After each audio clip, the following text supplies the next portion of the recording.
Está entrando no ar o programa A Voz de Campos. A Voz de Campos. Direto dos estúdios da Rede Aurora de Comunicação para todo o Brasil e o mundo. Programa A Voz de Campos. Jornalismo, debates, entrevistas, utilidade pública e muito mais. O maior canal de atualização entre você e a informação. Faça sua reclamação, sugestão, opinião. Solicite as melhorias do seu bairro e da sua cidade. Está no ar o programa A Voz de Campos, feito com interatividade. E você é a prioridade. Já deu tudo certo. Agora no programa A Voz de Campos, acertando as contas do dinheiro público com nossos especialistas em economia.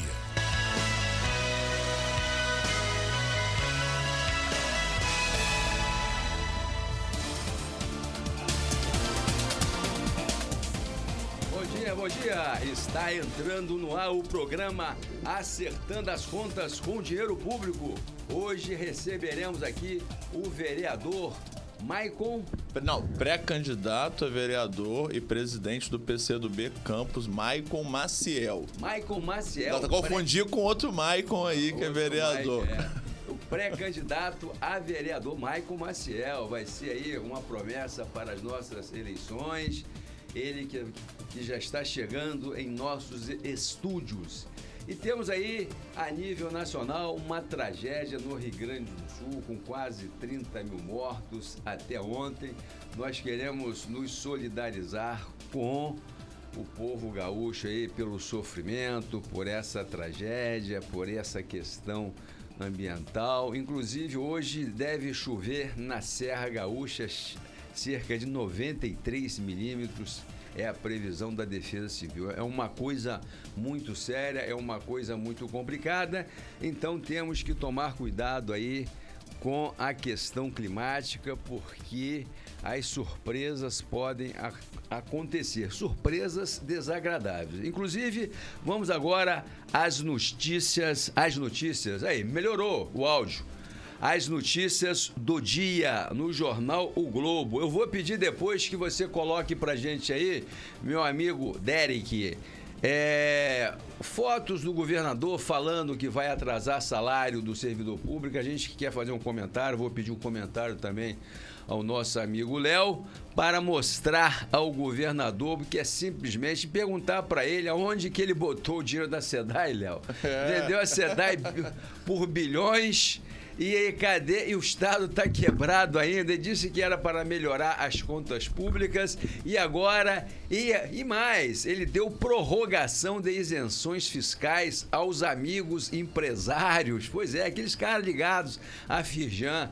Léo, você já viu o governador eleito do Estado do Rio de Janeiro, depois da eleição, buscar algum sindicato de trabalhadores para agradecer a população?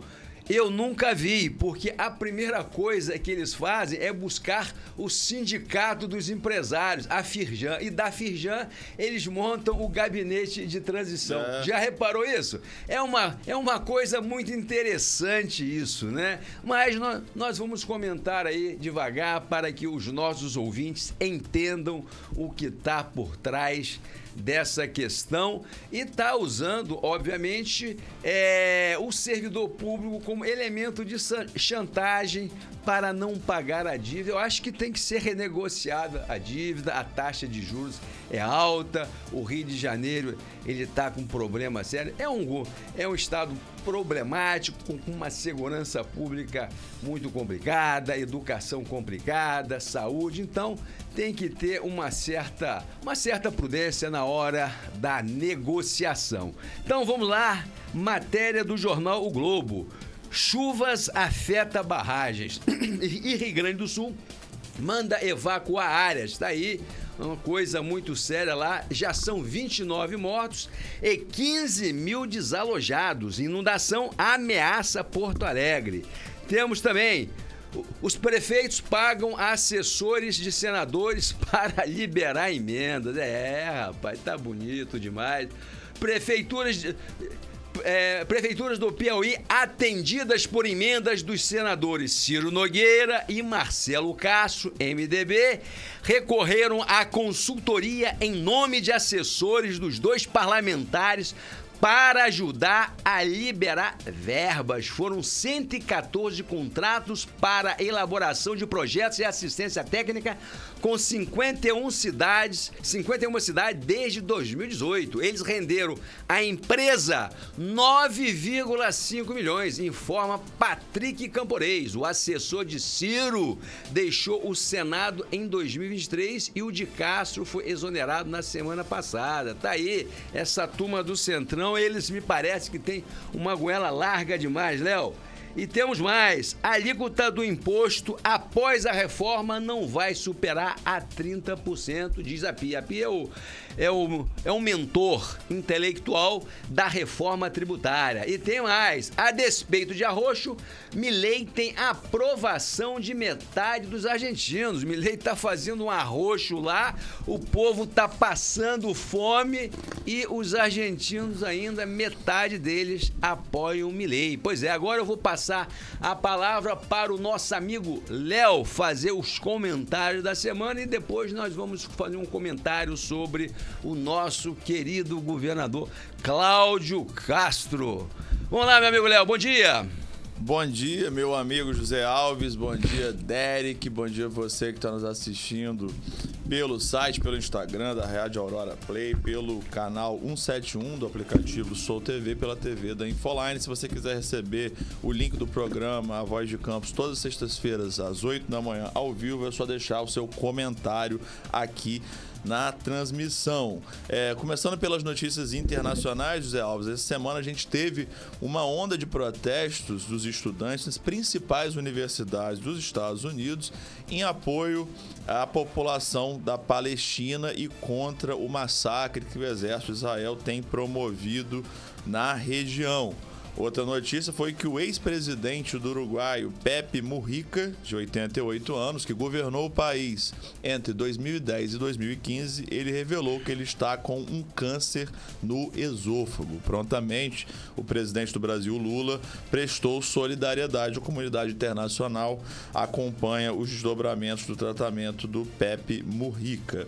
Aqui no Brasil, José Alves, o Lula virou alvo da Justiça Eleitoral depois que ele pediu explicitamente votos para Guilherme Boulos, deputado federal do PSOL, em evento de comemoração do 1º de maio.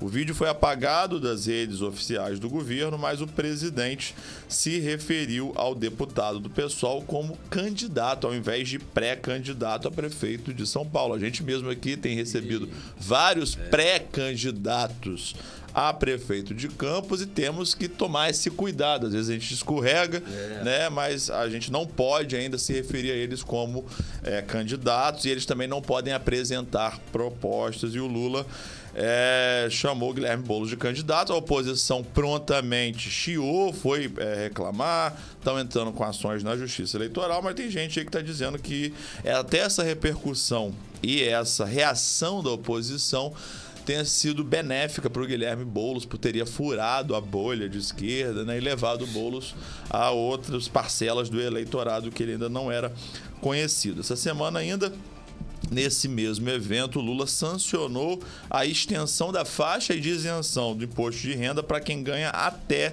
2 salários mínimos, valor de R$ 2.824. Então, se você que está assistindo ganha até R$ 2.824, você está isento de imposto de renda daqui para frente. Como o Zé Alves comentou, né, a nota trágica da semana é o que tem acontecido no estado do Rio Grande do Sul. Fortes chuvas que já deixaram dezenas de mortos, feridos, milhares de desabrigados. E o que tem acontecido no Rio Grande do Sul gerou uma dor de cabeça para o governo federal, porque nesse domingo, dia 5 de maio, está marcado o Concurso Nacional Unificado, o CNU, que nada mais é, José Alves e meu caro ouvinte, que o maior concurso público da história do Brasil. Ele está sendo apelidado de Enem dos concursos, né? É um concurso que unifica dezenas de órgãos da administração pública federal. Então você pode, com uma mesma prova, como acontece com o Enem, né, onde o estudante faz a prova e ele concorre a diversas universidades federais do Brasil e ele entra para que ele coloca suas prioridades e ele entra para qual ele foi qualificado. É a mesma coisa o CNU, só que com funcionalismo público. Tem mais de 1 milhão de inscritos. E aí, o Eduardo Leite, governador do Rio Grande do Sul, e outros políticos gaúchos, diante do que está acontecendo no Rio Grande do Sul, vieram a público solicitar ao governo federal que cancelasse ou ao menos adiasse a realização do CNU nesse domingo, porque não haveria condições de realizar o CNU. Por exemplo, a cidade de Santa Maria, que é uma das cidades mais atingidas, tem milhares de candidatos inscritos para realizar a prova em Santa Maria. Então não haveria condição desses candidatos realizarem as provas, né? Então os gaúchos das regiões atingidas pelas chuvas seriam prejudicados nesse concurso. E aí o governo federal teve uma reunião ministerial de emergência. Ontem Lula estava no Rio Grande do Sul prestando solidariedade, ajudando a coordenar ações, né, da Defesa Civil para salvar vidas e minimizar a tragédia no Rio Grande do Sul. Houve uma reunião no final da noite e o governo federal anunciou, cerca de 10 horas da noite de ontem, quinta-feira, né, que vai manter o concurso no domingo. Então, se você que vai está inscrito para fazer o CNU, você pode, segundo o governo federal, as provas vão acontecer. Agora, será que isso vai mudar até lá, José Alves? Será que até lá o governo volta atrás? De qualquer forma, é uma situação muito difícil, né, que já gera uma insegurança jurídica para o certame, já que se o governo não adiando, gaúchos podem entrar na justiça alegando que foram lesados. O governo adiando, outras pessoas, né, mais de 1 milhão de inscritos podem entrar na justiça dizendo que foram lesados. Então, assim, para quem vai fazer o concurso, se preparou e estudou, é uma situação, assim, bastante delicada. Um estresse. O cara já está ansioso com a prova, porque ele estudou e tal, é uma oportunidade, enfim, e aí acontece isso, mas vamos aguardar. Por enquanto, a informação oficial do governo federal é que o concurso vai acontecer. Aqui na política local, aqui em Campos dos Goytacazes, a gente teve uma entrevista essa semana, José Alves, do presidente da Câmara, o Marquinho Bacelar, e ele deu uma entrevista na rádio do Grupo Folha da Manhã. Aqui na Rádio Aurora a gente menciona os outros veículos, não tem esse problema, coisa que não é... A recíproca não é verdadeira, né? Eles fingem que a gente não existe, se incomodam com a nossa atuação sempre independente aqui no programa Voz do Campus às sextas-feiras.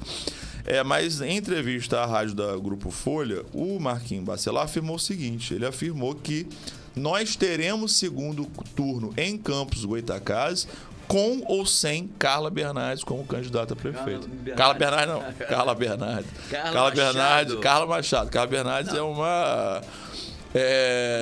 uma empresária campista do ramo de salão de beleza. Por enquanto a gente não sabe se ela será candidata a nada. Pode ser candidata. Se for candidata, acho que tem voto, hein? Que é a figura representativa aqui do município. Mas a Carla Machado, corrigindo, deputada estadual pelo Partido dos Trabalhadores, ela pode ser candidata a prefeita. A gente está aqui nesse programa toda sexta-feira há bastante tempo repercutindo essa novela dentro do Partido dos Trabalhadores. O Jefferson Manhães, ex-reitor do IFE, que também é pré-candidato, teve aqui na bancada há poucas semanas, né?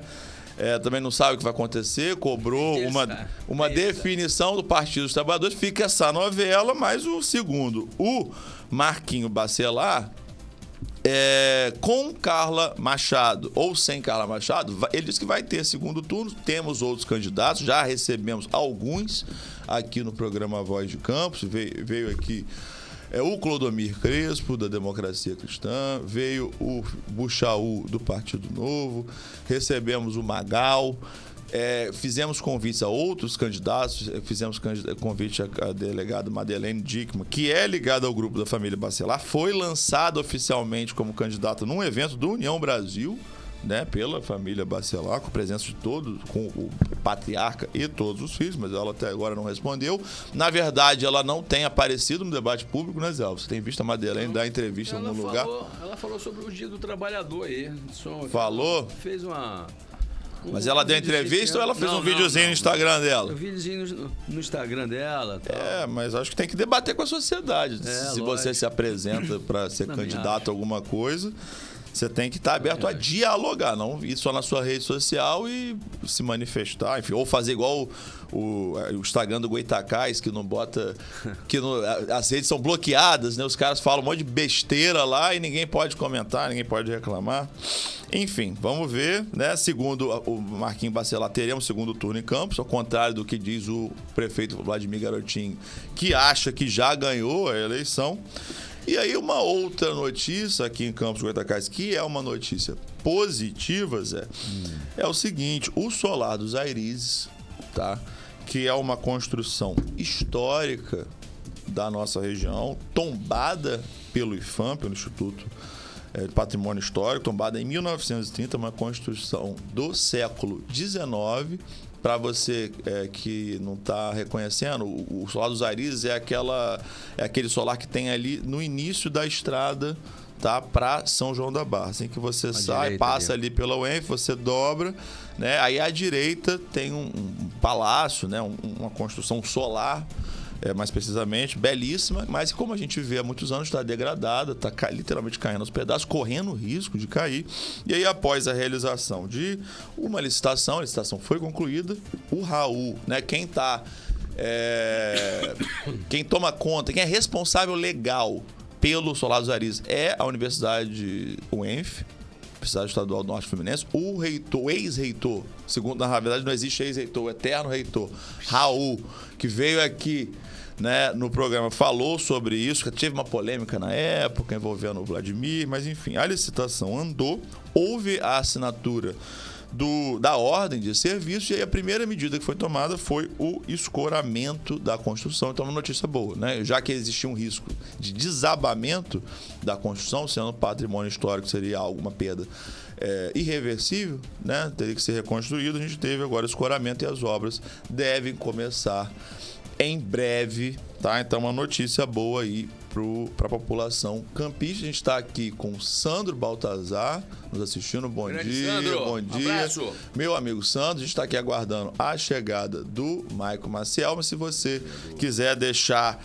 qualquer pergunta, comentário, né? Pergunta para o Maico que está chegando, ou comentário sobre problemas de Campos do Goitacazes, comentário sobre o cenário político, sobre a declaração do Marquinhos Bacelar, dizendo que vai ter segundo turno, se você acha que vai ter segundo turno. Ou não. E aí, Zé Alves, aproveitando aí para fazer só um comentário enquanto o Michael não chega sobre a notícia que você trouxe em relação ao Javier Milei. Javier Milei, né, presidente eleito da Argentina, assumiu o governo nesse ano, foi eleito, né, com uma plataforma de direita radical, liberal radical, prometendo, né, reduzir drasticamente gastos públicos. Parece que ele produziu o tão sonhado pelo mercado financeiro superávit primário aí no início do seu governo, mas a custas de penalizar e provocar sofrimento na população, sobretudo na classe trabalhadora. Mas, apesar disso, como eu trouxe o dado aqui, o amigo José Alves, a metade da população argentina estaria apoiando ainda o Javier Milei, né? Isso aí, Zé, corrobora muito uma tendência da política global que o Jefferson comentou quando esteve aqui com a gente, que é dessa cristalização da polarização. Se você olhar o que aconteceu, por exemplo, nos Estados Unidos, que a gente teve a eleição, o Biden, o atual presidente Joe Biden, do Partido Democrata, ele foi eleito por uma margem muito pequena, tá, à frente do então presidente Donald Trump. Trump não conseguiu se reeleger por muito pouco, igual aconteceu com o Bolsonaro aqui, mas por uma margem muito pequena, com uma sociedade muito dividida, né? A gente sabe aí, todo mundo tem uma história na família, de gente, parente que parou de se falar por causa de política, de amigo que parou de se falar, se afastou por causa de política. Isso aconteceu aqui, isso aconteceu lá nos Estados Unidos. E apesar do Joe Biden ter bons números, especialmente na área econômica, né? Uma administração que entregou, que tem coisa para mostrar. A situação, ele não conquistou, ele não avançou em apoio à população, e a situação da eleição de 2020 parece cristalizada. Tipo, a coisa está no mesmo lugar. Quem apoiava o Trump continua querendo o Trump de volta e vice-versa. E está lá a sociedade rachada do meio, igual o que está acontecendo aqui. O Lula ganhou uma eleição por um fio de cabelo. Tem muita coisa para entregar. Os dados econômicos acelerou o crescimento econômico. A gente tem tido um crescimento econômico como não tinha há muitos anos. A inflação está controlada. Lula tem vários programas, aumento real do salário mínimo, né? Desemprego reduzido também ao número que não tinha há muito tempo, né? Programa de crédito, retomada Minha Casa Minha Vida, investimento em infraestrutura. Lula tem um monte de coisa, né? Retomada dos concursos públicos, do CNU, que a gente acabou de falar aqui, né? Tem um monte de coisa que ele está entregando no governo, mas a aprovação dele também não avança. Tá lá aquela situação cristalizada e parece que está acontecendo a mesma coisa na Argentina. Então, assim, é uma dinâmica política, uma situação que a gente tem que lidar aqui para frente. Como lidar com isso, né? Não tem nenhum especialista aí, tem pesquisadores, mas ninguém tem resposta para isso. Mas uma coisa que a gente sabe é que isso passa pela questão da comunicação, né? Grande parte desses apoiadores do Milei, do Bolsonaro e do Trump, que aconteça o que acontecesse, né? O Bolsonaro o Brasil tinha pandemia, morreram 600 mil pessoas, tinha uma época que morria 4 mil pessoas por dia. O Bolsonaro ia para cadeia nacional de TV fazer piada das pessoas morrendo. E mesmo assim as pessoas continuam apoiando ele. Então, assim, Bolsonaro faça o absurdo que ele fizer, 30 milhões de pessoas passando fome, piada de gente morrendo de Covid, trocentos escândalos de corrupção, tudo quanto é absurdo, e os caras continuam apoiando o Bolsonaro. É um fanatismo que a gente verifica, né? Sim. Uma paixão ensandecida. Sim. Uma paixão ensandecida ou não? É isso. Mas o que justifica isso? Porque a gente não vivia cenários assim antes. Por que justifica? Não é metade fanática, mas uma parcela específica, fanatizada. Isso passa um pouco pela internet, porque tem gente, que só se comunica pelo celular, pelo WhatsApp. Tem gente, por exemplo, vocês devem conhecer, que não assiste TV. É Globolixo. Não assisto TV, porque é tudo... Dizer que Rede Globo é de esquerda, pelo amor Pois de é, Deus, então assim, eu só me informo pelo WhatsApp. Aí o que o cara recebe no WhatsApp? Fake news produzida pelo político Y, pelo político Z, pra enganar aquela pessoa fica ali no celular vivendo num mundo de fantasia. Então ela pode estar passando fome. Pois é, ela pode estar passando fome, mas ela vai estar ali no WhatsApp dizendo que a culpa foi, né, do alienígena, não sei quem, e ela vai ficar ali delirando, e a situação é muito difícil de lidar. Então, qual é a conclusão que fica aqui? O governo Lula tem boas ações, mas não basta ter boas ações. Como comunicar? Exemplificando aí, ó, eu quero, ilustrando o que o nosso amigo Léo falou, você que está desempregado, presta atenção nessa notícia que nós vamos ler agora. Serão gerados 10 mil empregos no estado do Rio. Como? Olha aqui. A Petrobras abre licitação para retomar obra de refinaria do Comperj. Serão gerados 10 mil empregos. Onde que fica o Comperj? Fica ali em Itaboraí, aquela refinaria que ficou paralisada, e agora a Petrobras vai retomar e gerar 10 mil empregos. É uma coisa fantástica, é uma forma da gente reduzir aí o problema social, que é o desemprego, essa chaga do desemprego. Então, o atual governo está trabalhando, está funcionando, porque a atual refinaria ficou parada nesses 4 anos do governo passado. Ninguém fez nada por ela. Então, tá aí uma possibilidade da geração de 10 mil empregos no estado do Rio de Janeiro, um estado que a gente sabe que é muito complexo, muito problemático, muito crítico. Bota pra gente aí, meu amigo Derek, que vai fazer o melhor café do Brasil, Derek. Rapaz. Pois é. O negócio Derek tá melhorando aqui na Rádio Aurora, hein? Tá sim. Tá melhorando. Brasil voltou. O Brasil voltou ao jogo. Aí Germano tá liberando aí. Olha só o que o governador Cláudio Castro falou, servidor público do Estado, professoras, médicos. Tamo aí, Castro diz que o Rio corre o risco de atrasar salários de servidores. Eu pergunto a Cláudio Castro, ô Cláudio Castro, aonde você botou os bilhões da SEDAI? Diz pra gente aí, você não disse que ia abater a dívida pública do Estado do Rio de Janeiro com o governo federal? Daí, Cláudio Castro, mais um chantagista, entra, ele usa o servidor público para chantagear o governo federal. Eu perguntaria aí, ô Cláudio Castro, e a rachadinha do Comperj, não, como é que é? Do CEPERJ, a rachadinha, olha só, mais de 200 milhões de escândalo. É uma RPA praticamente, tinha lá os cabos eleitorais dele e dos políticos amigos que estavam lá no CEPERJ. Cadê? Ninguém fala mais nada. 200 milhões de rombo. Nós temos também aí as isenções fiscais que ele acabou de dar aos empresários amigos. É o que eu estava falando com o meu amigo Léo aqui. Eu nunca vi governador nenhum do estado do Rio ser eleito e buscar um sindicato de trabalhador para agradecer a população os votos e montar o gabinete de transição. Mas é uma prática corriqueira, não é só do Cláudio Castro, nós temos que fazer justiça, de quando ganha a eleição, eles correm para onde? Para o Sindicato dos Empresários, a Firjan, para montar o gabinete de transição. Pois é, aí depois tem que dar o quê? Tem que dar isenção fiscal. E na hora de arrochar, ele só atira para baixo, ele só atira no servidor público, que é a parte mais fraca desse polo. Então, a gente vê que a austeridade, Cláudio Castro, é só para o servidor público, é só para o trabalhador, que sempre foi, historicamente, a parte mais fraca. E outra coisa, Cláudio Castro, eu soube que você vai o show da Madonna, em Copacabana, o governo do estado comprou, Léo, 1.000 ingressos por 10 milhões de reais para convidar os empresários amigos.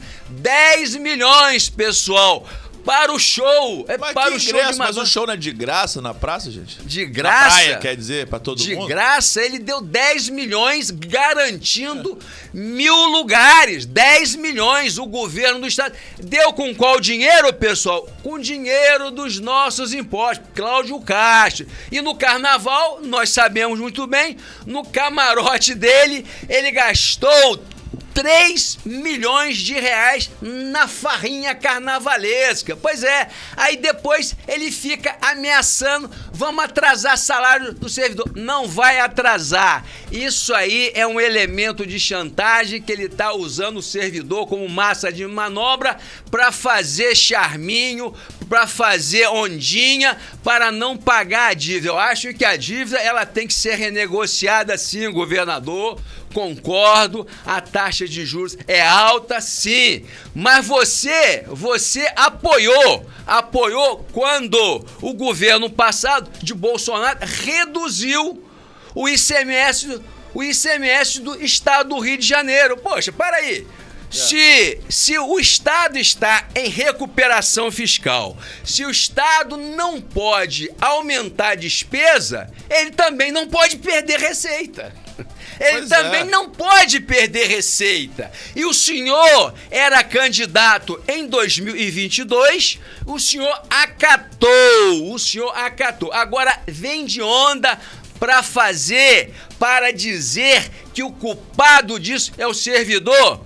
O governador, pelo amor de Deus, olha para o espelho, faça uma reflexão, porque assim não dá. Você vai cair do cavalo, o seu governo é cheio de escândalo. Um dos maiores escândalos foi o do CEPERJ, que ninguém sabe o que deu. Inclusive tinha vários vereadores de Campos, várias pessoas de Campos, nessa folha milionária, onde ninguém trabalhava e recebia isso no século XXI, num estado importantíssimo, que é o estado do Rio de Janeiro, a vitrine para o mundo, meu amigo Léo. Então você vê, cara, que tem da onde você arrumar a casa, mas você não quer arrumar a casa. Você é uma piada.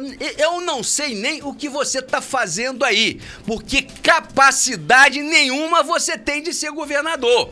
Como também o Wilson Witzel, que era o cabeça de chapa, você era vice dele e caiu de paraquedas no estado. E eu pergunto, aonde você colocou o dinheiro da SEDAI? Será que você comprou a sua reeleição comprando mais de 80 vereadores e prefeitos do estado do Rio de Janeiro? Foi isso que você fez, seu Cláudio Castro? Então, bote a cabeça no lugar, bote a cabeça no travesseiro, faça uma reflexão, bote a mão na cabeça e olha onde você está colocando a sua mão.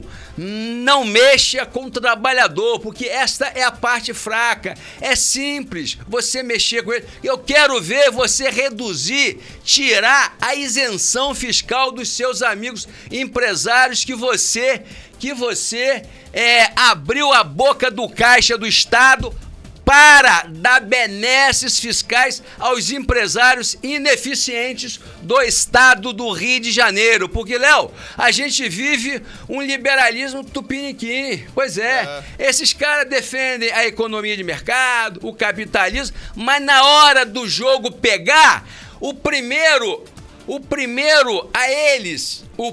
que eles recorrem é o Estado para angariar vantagens fiscais, isenções fiscais, receita, terem abono do Estado. Então, vamos botar a cabeça no lugar e parar com essa chantagemzinha, porque não vai funcionar. Pessoal, vamos mudar de assunto e falar de coisa boa, porque já está nos nossos estúdios o pré-candidato a vereador Maicon Maciel, pré-candidato do PCB, Partido Comunista Brasileiro. PCdoB. PCB não lança candidatura pra nada, não. PCdoB. Aí você só critica os outros. Pois é, eu só critico os outros. Então, eu vou passar a bola para o meu amigo Léo, para que Léo faça a apresentação do amigo pré-vereador aqui, e vamos pedir aí a atenção dos internautas para a gente fazer uma boa entrevista, porque nós teremos lá na Câmara um vereador combativo, um vereador comprometido com as causas populares. Léo, é sua bola, meu querido. Então, antes de passar, primeiro dar bom dia, nosso amigo Maicon, prazer ter você dia, aqui Léo. com a gente, Maicon. Bom dia, Zé. Então, mas antes de passar a bola pro nosso amigo Michael, tem aqui o comentário. Quem tá aqui com a gente também é o Léo Zanzi, né? Nosso camarada lá do PSOL, que já teve aqui também com a gente aqui. Ele fala o seguinte, ó, que isso são fake news monetizadas, a fake, além da estratégia de poder, agora também forma de ganhar dinheiro com os trouxas e estelionatários. Isso é verdade, porque esses grandes influenciadores de extrema-direita, né, desde os bolsonaristas, passam ao MBL também, eles usam as redes sociais para difundir desinformação, como um projeto de poder, para se eleger, mas também ganham dinheiro, eles monetizam, ganham muito dinheiro no YouTube, outras redes sociais, né? Então tá tudo aí misturado. Aí tá aqui com o Maicon. Maicon, você é pré-candidato, né, a vereador aqui em Campos Goytacazes e tá na presidência do PCdoB. E aí a primeira pergunta que a gente faz é assim, Maicon, por que você decidiu se lançar a pré-candidatura do vereança aqui em Campos do Goytacazes? Primeiro, bom dia, Léo, bom dia, Zé Alves, bom dia a todos e todas que nos acompanham aqui ao vivo pela Rede Aurora de Comunicação, né, os amigos e amigas que eu sempre, primeiro até parabenizar, segundo, né, parabenizar o trabalho de vocês, o programa de vocês é É um programa que tem debates importantes e traz temas importantes, principalmente do campo progressista, né, para o debate do grande público. Eu acho que isso é importante na nossa cidade, né? Primeiro, assim, acho que, Léo, me coloco como nessa condição de pré-candidato hoje. Primeiro que isso é um momento, né? Um momento, primeiro porque meu nome está sendo avaliado ainda pelo partido, pelo PCdoB, o Zé Alves. O Zé Alves entrou numa polêmica histórica aqui já, né? De cara. Desculpa. Mas... Nossa gafe. Com todo respeito aí aos camaradas lá do PCB. Mas assim, primeiro que construir política em Campos não é uma coisa... Porque às vezes as pessoas se confundem um pouco com ser político, com ser candidato, com ocupar um determinado cargo público ou se candidatar a alguma coisa. Primeiro que eu posso falar que eu comecei na militância minha política, na verdade, hoje eu tenho meus 29 anos, apesar de não parecer. Então, garoto. Mas comecei na minha militância com 14 anos de idade, né? Na militância no Grêmio Estudantil da minha escola. Isso é política. É boa política. A política estudantil, que é importante. Tive o prazer de ter sido presidente da Federação dos Estudantes de Campos. Fui primeiro tesoureiro da União Brasileira dos Estudantes Secundaristas. Fui diretor de universidades públicas da UNE, a União Nacional dos Estudantes. Estou aí nos últimos 2 anos à frente do Partido Comunista do Brasil aqui em Campos, né? Com a qual eu muito me orgulho de estar à frente de uma tarefa, né? Que é presidir esse partido centenário, né? Nacionalmente, completou agora esse ano 102 anos. E vale dizer que em Campos o PCdoB ele tem 95 anos de existência. O PCdoB foi fundado há 95 anos atrás, né? É um dos comitês mais antigos do país, né? Segundo o livro do saudoso Delson Gomes. Delson, né? Conheci Delson. Então, assim, hoje eu coloco meu nome na condição de pré-candidato. Eu acho que a gente tem que botar... Vamos ver até na frente, né? Se a gente vai... se o partido, né, tem as convenções, tem todo o processo, a gente também tem que tomar os cuidados também, porque o momento é ainda da pré-candidatura. Mas muito mais colocando o nome à disposição. Acho que, inclusive, para a gente poder oxigenar um pouco a política de Campos, né, Zé? Você, por exemplo, é um grande pesquisador, né? Conheço um pouco do seu trabalho em relação a esse período econômico de Campos, né? De royalties, enfim, você tem trabalhos acadêmicos importantes nessa área que trazem dados importantes para nós. Exatamente, primeiro porque eu sou filho de uma família comum de Campos. Né? Parece que Campos às vezes tem que ter já o pedigree de ser filho de alguém, né? Eu sou filho de alguém, mas meu pai é um trabalhador, aposentado de vigilante na Justiça Federal, minha mãe uma dona de casa. Mas coloco meu nome à disposição porque eu acho que a gente tem que enxergar na Câmara, Léo, hoje dos 25 vereadores a representatividade é muito baixa, né? Você não tem... Nosso convidado é primeiro. Não, mas... Você não tem... Você que é fit, Zé. Você é fitness, tá certo. Ele é. Não, mas se der café sem açúcar ao convidado, ele não volta mais. Então você fez certo. Mas é isso. Eu acho que é colocando o nome à disposição para discutir a boa política. Eu acho que propostas para a cidade é a coisa que a gente vai apresentar, obviamente, no momento certo também. Mas para a gente fugir um pouco aí do mais do mesmo na nossa cidade, eu acho que ao longo do programa, eu acho que a gente tem muito que discutir sobre isso, né? Sobre essas últimas alianças que a gente enxerga por aí, mas principalmente ter representatividade na Câmara. Eu acho isso importante para o campo progressista também da cidade, porque hoje a gente olha para a Câmara também, não vê né, que a gente possa, né, ter ali como uma referência. Enfim, é um desafio, mas estou colocando meu nome à disposição e até ali julho, agosto, vai ser decidido. Muito bem.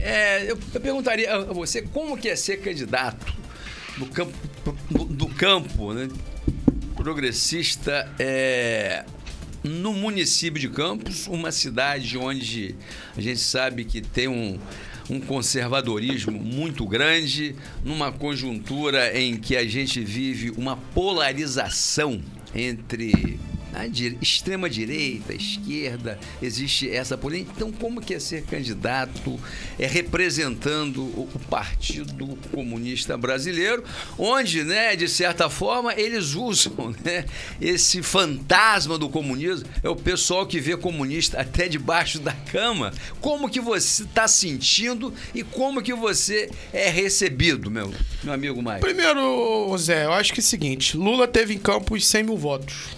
Isso não é descartável, é uma votação considerável. É claro que Campos, eu acho, por ter historicamente, na verdade, na nossa cidade, a gente sempre teve um grupo muito radical. E aí eu vou voltar, talvez, ao tempo da luta pela libertação dos escravizados nossos. Você sabe que, no mesmo tempo que nós tínhamos um lado que defendia a libertação, encabeçada por José do Patrocínio, Carlos de Lacerda, enfim, diversas figuras importantes nesse momento. Tem um livro que conta o primeiro centenário da cidade de Campos, né? Esqueci o nome do escritor, que inclusive é pela editora do IF. Centenário... de 1935. Deixa eu ver se eu me lembro. Ciclo Áureo. É uma coisa assim, agora eu não lembro. Mas tem uma coisa interessante que diz que naquele momento... Osório Peixoto? Não do Osório não. Depois eu dou uma olhada aqui para confirmar o nome do autor. Osório é 500 anos, parece. Isso, 500 anos, isso. Esse é do primeiro centenário da emancipação da comunicidade, né? Você tem um movimento, por exemplo, no antigo Teatro São Salvador, que hoje é ali onde é a Oi, um movimento com 1.000 pessoas, né? Inclusive, isso tem referências históricas contra a escravidão em Campos.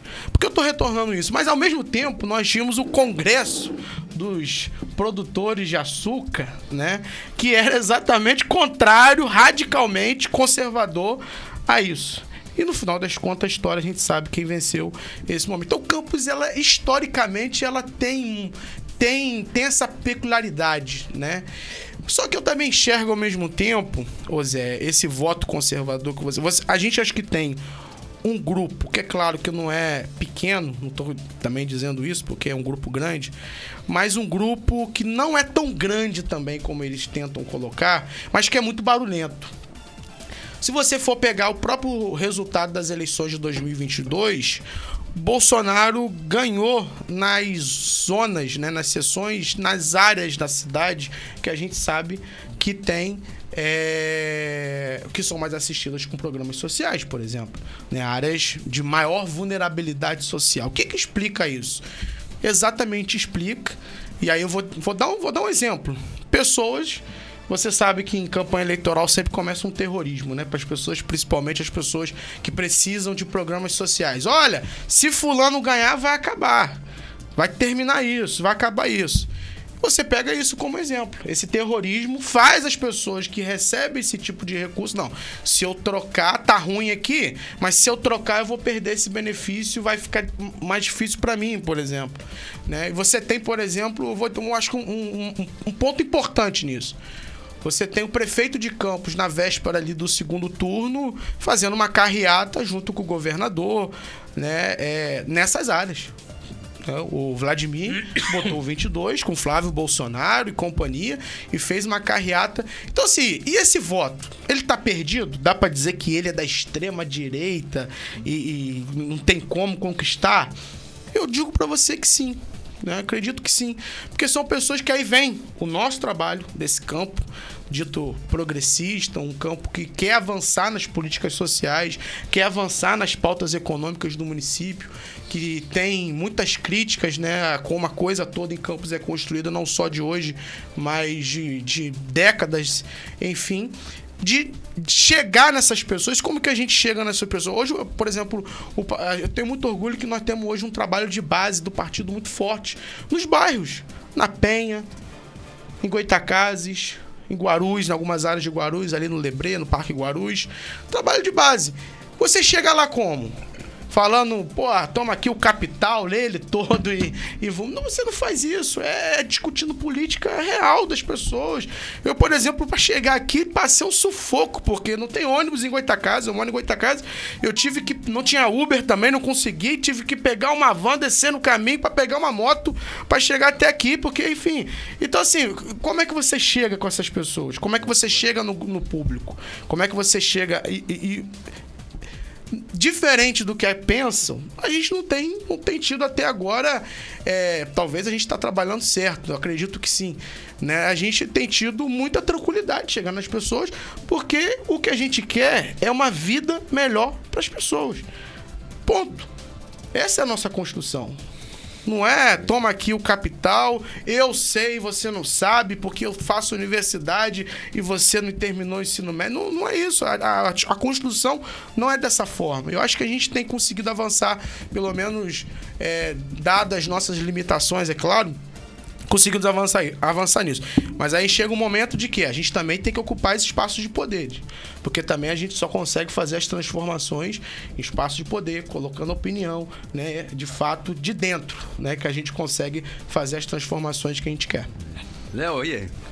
Então, você está falando aqui, Maicon, sobre as possibilidades, né, do campo progressista aqui na nossa região, que é uma região historicamente conservadora, mas aí eu volto à pergunta para falar especificamente sobre a questão do comunismo. Porque você é candidato pelo Partido Comunista do Brasil, que tem como símbolo a foice e o martelo. Vocês é um partido que não se esconde, porque os partidos de direito fisiológico, eles se escondem, né? Muitas vezes a gente chama a pessoa para vir aqui, o pré-candidato, aí você vai procurar, fulano de qual partido? O Brasil tem dezenas de partidos. Fulano de qual partido? Aí você vai nas redes sociais do cara, não tem nem o partido dele. As pessoas escondem o partido como se não fosse relevante, mas não, o PCdoB se assume, reivindica a sua história, tem essa polêmica com o PCB. Com o PCB, quem tem 100 anos de fato, né? Que aí é uma outra discussão aqui para um outro momento, mas fato é que a palavra comunismo tem uma carga muito forte e na história do Brasil. O golpe, gente, de 37, que gerou a ditadura do Estado Novo do Vargas, foi justificada por uma fake news, que não é novidade do Zap Zap, do celular. Fake news existe desde sempre na política e é usado por figuras autoritárias para dar golpes. Inventaram uma fake news chamado Plano Cohen, que existia um plano, né, de assalto ao poder comunista, que queimaria igrejas, comeria criancinha.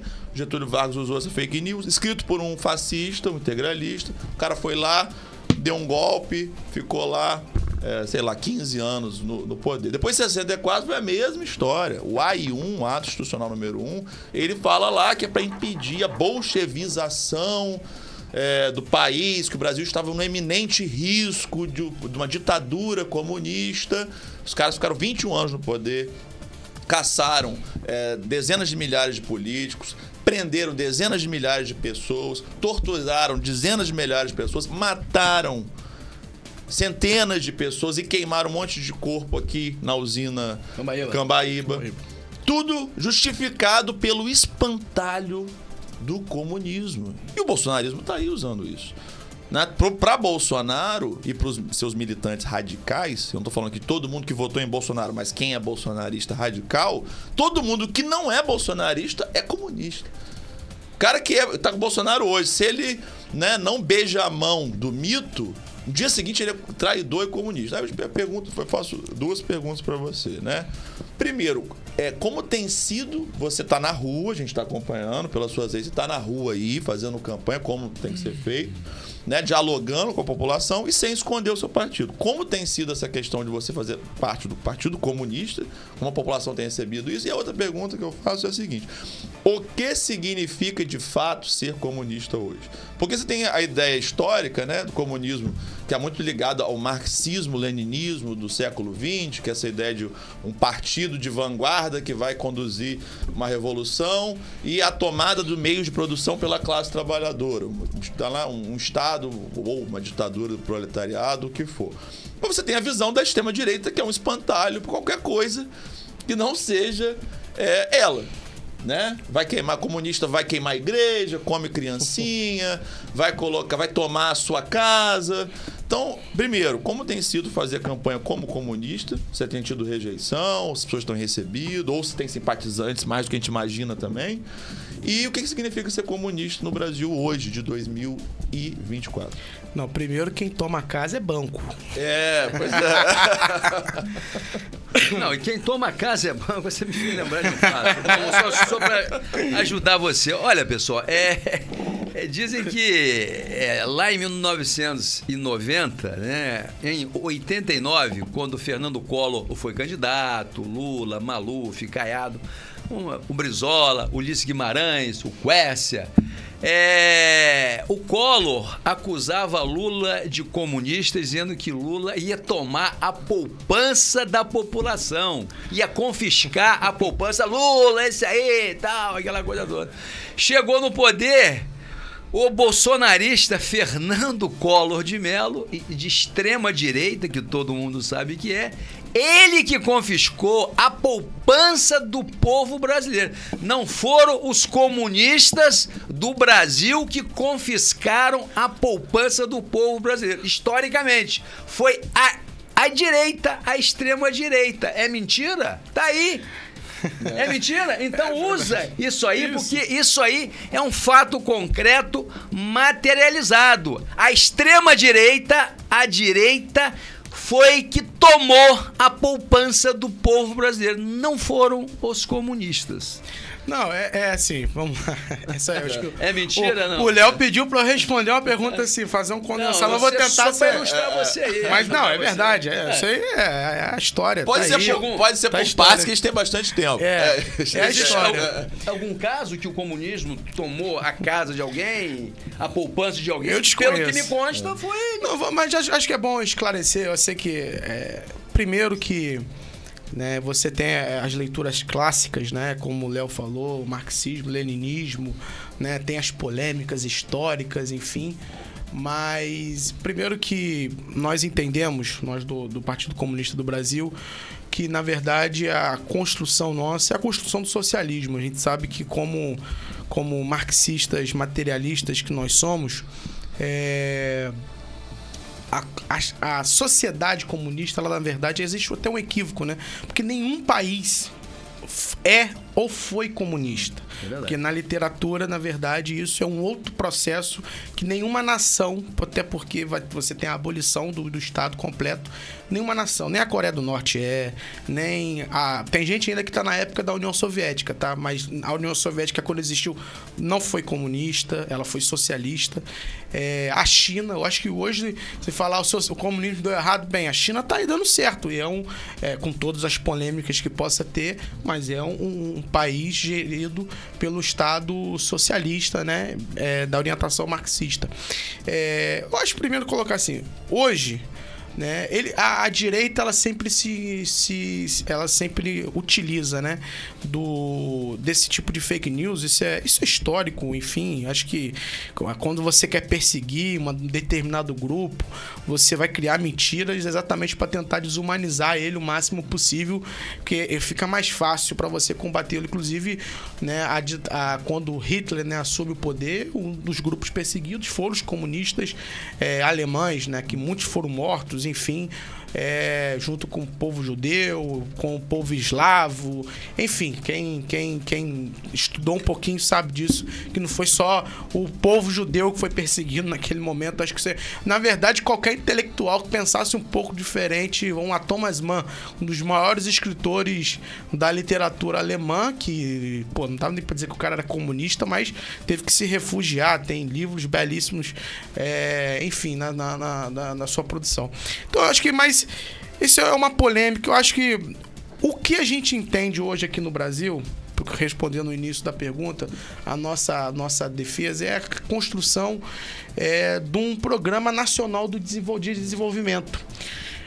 O nosso país, o Brasil, foi um país que, com todos os problemas até que o Vargas possa ter tido e tal, mas iniciou-se ali um processo importante de industrialização do país. Eu acho que isso é um legado histórico e que a gente tem que colocar, inclusive, a CLT, por exemplo, que é a consolidação das leis trabalhistas, que foi um avanço importante. Vou dar um exemplo. Às vezes a gente tem que tomar até esses cuidados, né? O Vargas é polêmico, mas...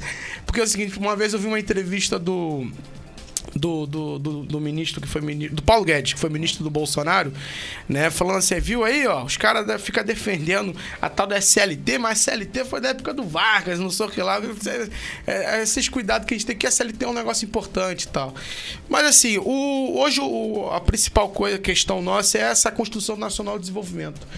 O Brasil ele precisa encontrar o seu caminho de desenvolvimento nacional. O Brasil é uma nação muito importante para o mundo. A gente não pode ficar pequeno, a gente não pode se encolher. As pessoas às vezes não têm noção do poder e importância que o nosso país tem. O Brasil, para você ver que mesmo com todo o boicote interno que a gente sofre, né, de juros altíssimos, o Brasil hoje ainda é o país que mais paga juros do mundo. Eu tava vendo esses dias, fala dessa perseguição maluca aí da dívida interna.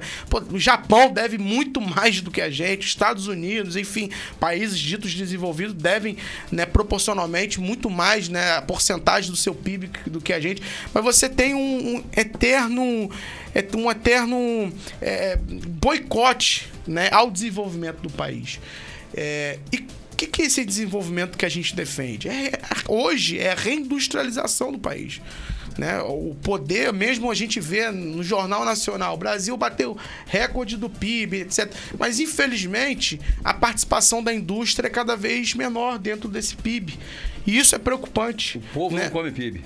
O povo não come PIB, exatamente. Então, assim... Marido da Conceição Tavares já falou. Exatamente. Porque você tem um agronegócio que tem um papel até importante na economia, não estou aqui falando, colocando que não, mas o Brasil não pode ficar refém de soja, gado, petróleo. O país tem que encontrar outras formas. Esse dia, no governo Michel Temer mesmo, saiu uma matéria interessante, era uma matéria que dizia o que o Brasil vendia para a Coreia do Norte e o que a Coreia do Norte vendia para o Brasil. O Brasil vendia soja para a Coreia do Norte e a Coreia do Norte vendia chips de computador para o Brasil. Mas eles são atrasados e a gente que é avançado. Então, assim, claro que a Coreia do Norte também tem seus problemas. Mas, assim, é encontrar nosso Programa Nacional de Desenvolvimento. Inclusive, eu trago para Campos. Né? Inclusive, o PCdoB tem um debate muito importante sobre reindustrialização. O Lula lançou, né, no final do ano passado, se eu não me engano, foi no início desse ano, aquele programa da nova reindustrialização do país e tal. E aí um debate que isso é suficiente, não é suficiente, tem que avançar mais, tem que avançar mais. Eu dei minha intervenção na reunião, primeiro falando o seguinte: só o fato do governo voltar a discutir reindustrialização já é um avanço, porque nos governos anteriores a gente nem escutava falar nisso. O programa de reindustrialização do país, o negócio é rentismo, garantiu o dinheiro dos banqueiros e agronegócio e vambora. Só o fato de se discutir isso já é um avanço. Suficiente ou não? Eu acho que a gente vai... O caminho da história vai mostrar. E eu dei um exemplo, que a gente que mora em Campos sabe que às vezes quem mora no Rio vê Campos como muito longe, né? É engraçado quando o pessoal vem pra cá, é longe pra caramba e tal. 300 quilômetros. 300 quilômetros, muito longe. Mas eu falei o seguinte, olha só, depende da nossa evolução científica, da ciência, da tecnologia. Se a gente parar pra pensar 300 anos atrás, pra você sair da capital do Império, né? O Rio de Janeiro, para chegar em Campos, demorava uma semana para vir, para chegar aqui, 20 dias, demorava um pouco mais, né? A literatura tá aí, prova isso. Depois veio o trem, que diminuiu consideravelmente esse tempo de distância. Hoje você tem as rodovias, né? Só que você fala da China hoje, por exemplo, que constrói, eu não lembro o dado exato agora, de quilômetros de trem de alta velocidade, em média, por ano, que você encurtou essa distância que é tão pequena. Agora, então, assim, é exatamente essa capacidade que a gente tem de investimento no país. E aí você coloca Campos, por exemplo. Qual que é hoje a nossa vocação? Qual é a vocação econômica hoje de Campos? O que a gente discute? E aí, Zé, eu trago de novo, você sabe bem disso. Você bota, cara, historicamente Campos sempre foi uma cidade muito importante, né? Produção de açúcar, Campos se desindustrializou. Getúlio falou aquela frase, e é verdade: Campos é o espelho do Brasil. E é verdade, porque no momento de auge da industrialização brasileira, Campos se industrializou. Quando o Brasil se desindustrializa, Campos segue o mesmo caminho. Mas você sabe que tem naquele livro O Homem e o Brejo Do Lamego. Do Lamego, nessa mesma época que Getúlio teve aqui, a década de 40, 30 parece, né? O Getúlio fez um alerta à classe produtiva. Sim. Olha, não continue com a monocultura. Exatamente. Lá em 1940. Ele fala 39, isso 37. na fundação da destilaria de Barcelos, Pois é. de Martins Lages. Ele tem esse discurso, tem isso por escrito de fato. Ele coloca essa posição e que se provou verdade. Tá lá no Lamego e a monocultura acabou com Campos, veio a monocultura do petróleo, né? E que hoje é a bola da vez. Que você tem hoje. E aí, entrando, né? Não sei se já está contemplado, Léo, a resposta um pouco. Sim. Mas vai engatando uma coisa, uma outra, Sim. não tem jeito. Né? Você tem. O que se discute hoje na cidade como alternativa dos royalties do petróleo? Realmente, assim, o que você tem de reindustrialização, de industrializar a cidade, buscar alternativa? O quê? A iniciativa que parece que o Porto do Açu vai começar a exportar boi vivo? É meia dúzia de pecuarista que vai ganhar dinheiro com isso, gente. Vamos ser sinceros.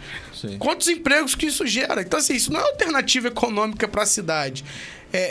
Que de fato é abrir o atacadão? Tem um atacadão hoje em cada esquina da cidade. E aí eu coloquei e falei isso assim, e nós temos que trazer esse debate da reindustrialização e como que isso chega para as pessoas. Aí você perguntou aí, respondendo um pouco sobre a aceitação. A gente tem uma aceitação muito boa. Aceitação, sim, porque a gente tem um modo de pensar, como eu falei. As pessoas precisam de emprego de qualidade, precisam de um transporte público que a nossa cidade não tem, precisa de saúde, precisa de educação. E não precisa que eu chegue lá dizendo que eu sou comunista pra caramba e você não é, porque eu sei e você não sabe. Não, tem que discutir a realidade deles. Então, enquanto a gente mantém isso, sem esconder que nós somos isso, sem que a gente não esconde de fato, mas discutindo a realidade do povo, a realidade concreta, real, o que está na base, até o momento a aceitação nossa, desde meus 14 anos eu milito aqui, até agora eu tô tranquilo. Assim, se me chamar de comunista, achando que tá me ofendendo, na verdade, não é uma ofensa pra mim não, tô bem tranquilo em relação a isso. Mas assim, eu acho que a gente tem tanto desafio hoje em Campos, eu acho que o papel nosso é fazer esse link com a construção nacional, que nós entendemos que a defesa do governo Lula é importante, né? Mas buscando alternativas para Campos, buscando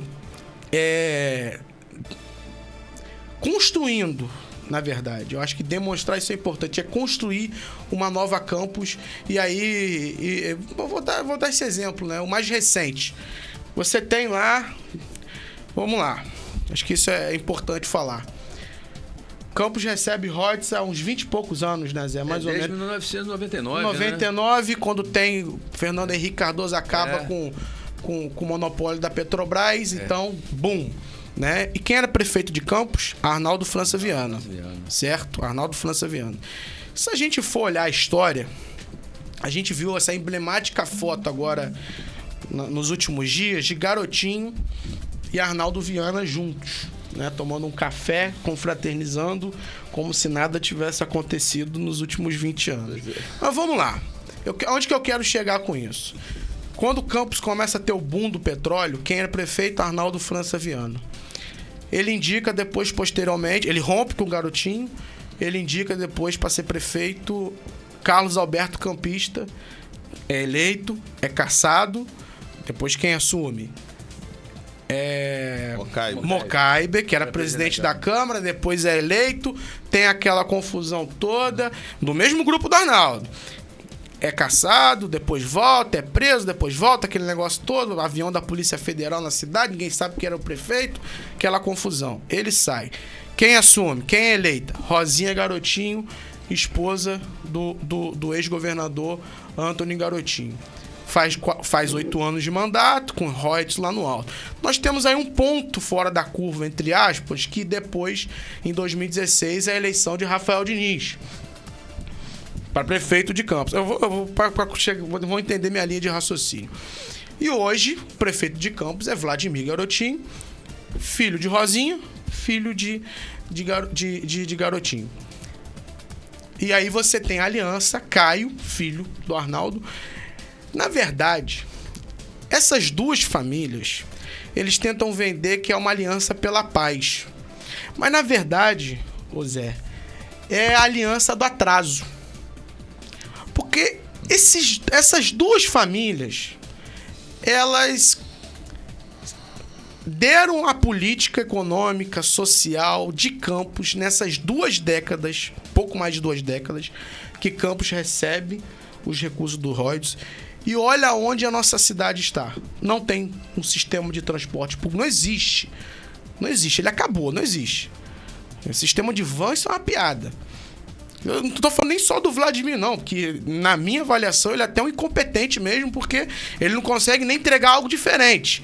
Criticou tanto o sistema de terminal e está implementando a mesma coisa em Campos. Não resolve o problema do transporte público. Você ter manifestação de mães porque não tem leite para seus filhos. Uma cidade que... Quantos... Você tem, a pesquisa é mais de 20 bi que Campos recebeu de royalties do petróleo. Só de royalties de petróleo? 30 bilhões? 30 bilhões. Isso numa fonte só. Isso só dos royalties. Só a fonte. Só aí na tem fonte. ICMS, IPTU, tá? Então, esse período aí. Exatamente. Então, assim, na verdade, é a aliança do atraso. Porque eles não querem, de forma alguma, que Campos mude. Eles querem manter tudo do mesmo jeito que está há mais de 20 anos, com essas duas famílias que, teoricamente, eram rompidas, eram brigadas, não se gostavam, etc, etc, mas que há 20 anos dizem para onde o dinheiro dos royalties do petróleo, só dos royalties do petróleo, fora toda a arrecadação interna de Campos. Há 20 anos eles mandam e desmandam nessa cidade. Qual o legado? O Campos é a última colocada, isso é dado do Ministério da Saúde, é a última colocada na assistência básica na região norte fluminense. A gente pede para São Francisco Tabapuana, com todo o respeito, que é uma das cidades que tem um dos menores IDHs do estado do Rio de Janeiro. A gente pede para São Fidel, a gente pede para Quissamã, dá banho na gente. A nota, se eu não me engano, a nossa nota é 3 e pouco, os caras estão com 7 e pouco. Enfim, qual a assistência básica que as pessoas têm em Campos?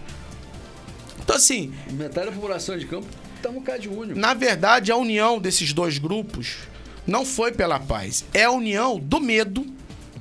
Um medo que eu acho que nem se passa tanto por essa eleição, não. Acho que essa eleição vai ser apertada. O Vladimir está dizendo que está reeleito, mas não é assim que a coisa funciona. Nós temos muita coisa para rolar debaixo da ponte ainda. Mas é o medo do futuro. É o medo de novas figuras aparecendo no futuro, mostrando outras propostas, demonstrando que Campos tem outros caminhos sim, que a gente pode se desenvolver, pode sair desse que a gente pode ser melhor do que é hoje. E a aliança, ela representa exatamente isso. É manter o jeito que está. É Campos sem leite para as crianças, sem transporte público, com uma educação pública. Eu vi uma entrevista, os caras falando que estudante da rede municipal tem acesso a tablet. Gente, conheço vários professores da rede municipal. Isso aí é uma coisa que não existe. Fake news. Fake news, cara. Assim, são coisas...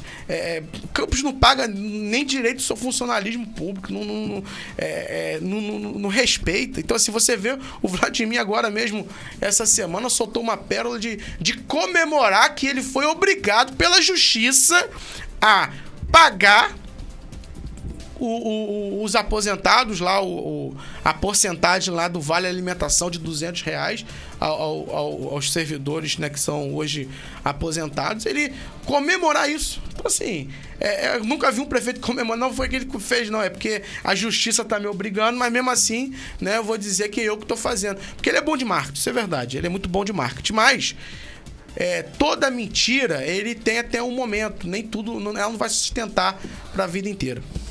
Muito bem. Ô, Derek, depois você traz um copinho d'água para o nosso convidado aqui. Ele tá com a garrafa do Goitacás aqui. É porque Zé Alves é americano. Aí ele...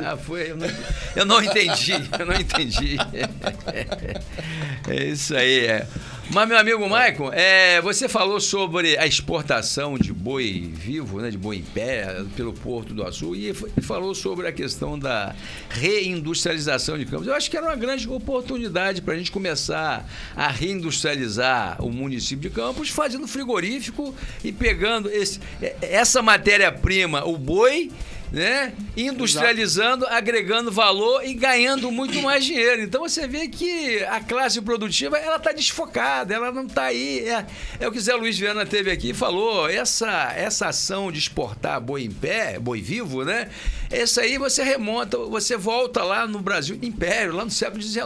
Então você vê que é uma cidade que ela, me parece que Campos hoje, ela não tem muito assim foco, né, ela está muito dispersa, né, vivendo numa dependência ainda que vai acabar, como acabou lá no governo Rafael Diniz, e a cidade sentiu profundamente. E eu vi o Marcos Bacelar Filho, o Marquinhos Bacelar, o presidente da Câmara, dizendo o seguinte, né, que é uma cidade que depende de folha da prefeitura e RPA. Se a prefeitura deixar de pagar a folha e o RPA amanhã, a cidade quebra. É verdade, eu concordo com ele, porque é uma cidade que depende da prefeitura. Isso é muito ruim, isso é muito negativo.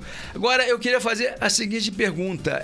O Flávio Dino é do seu partido, né? Foi pro PSB. Do partido. Tá no PSB. O Flávio Dino... Não tá mais, né? Agora que é ministro. O Flávio Dino se elegeu o governador lá no Piauí. No Maranhão, né?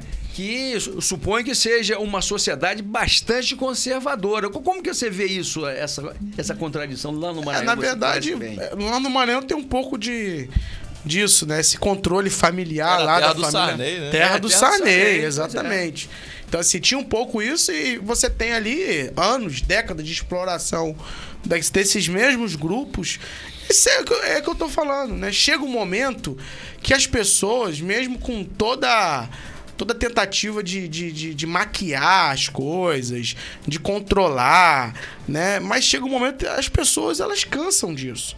Elas entendem que não é possível continuar vivendo mais dessa forma e que tem que se encontrar outro caminho, outras figuras, e isso vai surgindo naturalmente, com propostas, com debates, com ideias, na conversa, né? E eu acho que o Flávio Dino fez um bom governo pelo PCdoB, foi eleito pelo PCdoB. Depois saiu, foi candidato a senador já pelo PSB, foi eleito. Eu acho que isso demonstra o reconhecimento que o povo maranhense tem a ele, né? Hoje é ministro do Supremo Tribunal Federal, mas o Flávio cumpriu um papel importante, né, na história do Maranhão, de desenvolvimento. Hoje, se eu não me engano, por exemplo, o professor, né, o salário de professor do Maranhão é o mais alto do país, né? A educação do Maranhão saiu dos últimos lugares e avançou, né? É claro que é um estado que tem muitos desafios, isso é claro, não dá para também achar que em 8 anos vai fazer toda a mudança, né? Mas foram mudanças importantes, e isso demonstra, inclusive, que essa barreira de porque é comunista, é isso, aquilo. O Flávio Dino, acho que é um grande exemplo. Foi reeleito governador, né, pelo Partido Comunista do Brasil, mas saiu, foi candidato depois pelo PSB, mas claro que ainda a taxa de comunista continuou sobre ele, foi eleito. Então, assim, essa tranquilidade que a gente tem nesses exemplos, né, do Dino, a gente pega a própria Manuela Dávila mesmo em Porto Alegre, chegou até o segundo turno na última eleição para a Prefeitura de Porto Alegre.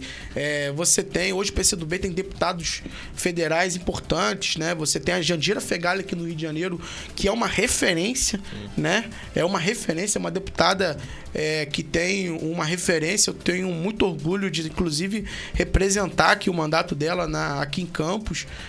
A Jandira é um quadro, assim, muito importante, né? Histórico, enfim, de muita luta. Inclusive, tá agora acho que ela tá voltando hoje pro Brasil, mas estava nos Estados Unidos essa semana, junto com uma comissão que participou da CPI, da tentativa de golpe do 8 de janeiro, com parlamentares dos Estados Unidos, exatamente debatendo sobre o fortalecimento da democracia, né? Acho que esses desafios que a gente tem, isso demonstra, inclusive, a amplitude que nós temos, né? De diálogo, e que é importante. A Jandira, nós temos Orlando Silva em São Paulo, que é um cara, um quadro importante, que tem um debate importante sobre a questão das grandes big techs, né? O pessoal fala regulamentação, mas a gente tem que entender que as redes sociais, a internet, não pode ser um faroeste. As grandes empresas, elas têm que se responsabilizar, que esse é o debate. O debate não é te calar, o debate não é tirar a sua opinião das redes sociais, mas o debate é o seguinte: quem acha que pedofilia é normal, porque tem pedófilo que estão por aí, que acha que é normal, ele não pode na rede social e colocar a opinião dele. Sim. Isso que não pode acontecer. Às vezes tem que ser duro, né? Falar coisas assim para as pessoas entender, para ver o que é isso. Racismo é crime. Racismo é crime. Apologia do nazismo é crime. E essas empresas têm que se responsabilizar. O Brasil não pode ser uma terra sem lei, que você pode disseminar notícias falsas, você pode defender coisas que a sociedade rejeita, né? A sociedade rejeita a maior parte, né, da sociedade rejeita isso, e achar que as grandes empresas não têm que se responsabilizar. Você pega, por exemplo, uma coisa tão sem noção, você pega alguns parlamentares falando dos Estados Unidos chamar que o Brasil é ditadura. Do Alexandre de Moraes, aquela loucura toda. Gente, Joe Biden, semana passada, sancionou uma lei. Vocês sabiam disso? Todo mundo, muitas pessoas têm TikTok. Sim. Na maior democracia do mundo, sancionou uma lei que proíbe o TikTok. Eu não vi o Elon Musk, enfim, gritar dizendo que os Estados Unidos vivem uma ditadura comunista, pô. Sim. Muito pelo contrário, foi até vantajoso pra ele, já que o TikTok é uma concorrente dele. Então, assim, são coisas que é bom a gente... E assim, só para pontuar esclarecimento em relação a essa questão da regulação da mídia, que o Orlando tem esse projeto, que é o seguinte: quando a gente fala em regular a mídia, a extrema-direita, ela vai gritar na mesma hora e dizer que é censura. Por quê? Porque ela quer ter a liberdade, que é a bandeira que eles dizem que defender, de difundir crimes. Então ele quer ter liberdade de ir para a internet e falar algo racista, que é crime. Quer, como o Kim Kataguiri e o Monark defenderam no podcast, quer ter liberdade de defender o nazismo, legalizar o partido nazista no Brasil. Tudo isso é crime. Quando a gente fala de regulação, é o seguinte, gente: são as empresas, as big techs, né? A Meta, que controla o Instagram e o Facebook, provavelmente você está assistindo a gente pelo Facebook ou pelo Instagram, que o Google, que essas empresas simplesmente respeitem a lei que qualquer pequeno empresário, qualquer cidadão brasileiro tem que respeitar. Exemplo, qualquer comerciante hoje em dia, gente, precisa ter um Instagram para divulgar.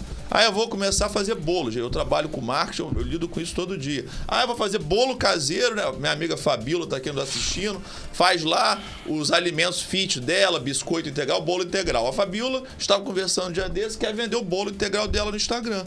Aí ela vai, bota o dinheirinho que ela tem e faz um anúncio.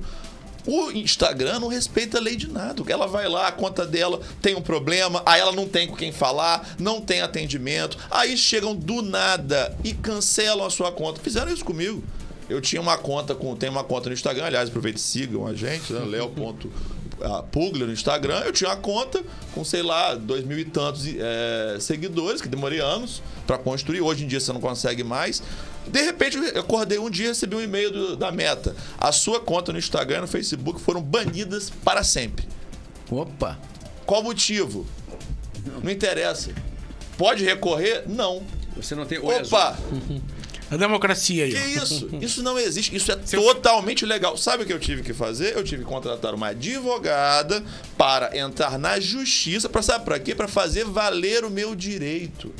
como cidadão e como consumidor, porque a gente não só trabalha de graça, como estão fazendo agora aqui, se você está assistindo pelo Instagram, como a gente bota dinheiro mesmo. Se você faz um anúncio para vender o seu bolo, o seu cachorro-quente no Instagram, você está dando dinheiro para Meta, para o Mark Zuckerberg. E esses caras não vão respeitar a lei. A gente vai ficar à mercê deles. É disso que a gente está falando. Não se deixe enganar pelo discurso da extrema-direita. Não, exatamente. Então, é um debate importante na sociedade hoje. Eu estava até conversando ontem com 2 amigos meus, se você não tem uma regulamentação hoje disso, eu acho que, se eu não me engano, inclusive o TSE já baixou uma portaria proibindo o uso de inteligência artificial, né? O uso de inteligência artificial durante a campanha eleitoral. Porque você pega a imagem minha, bota a voz minha, sim, e colocando eu falando coisas que eu não disse e joga isso na rede social e acabou. O Mike falou isso. E aí? Olha só, você recria, né, uma pessoa. Se você não tiver um controle sobre isso, o que a gente vai saber que é verdade ou é mentira? Assim, o que a gente vai entender? Você pode colocar palavras literalmente na boca da pessoa, falando coisas absurdas, né? E aí? Já tá acontecendo. O que já tá acontecendo. Na Argentina.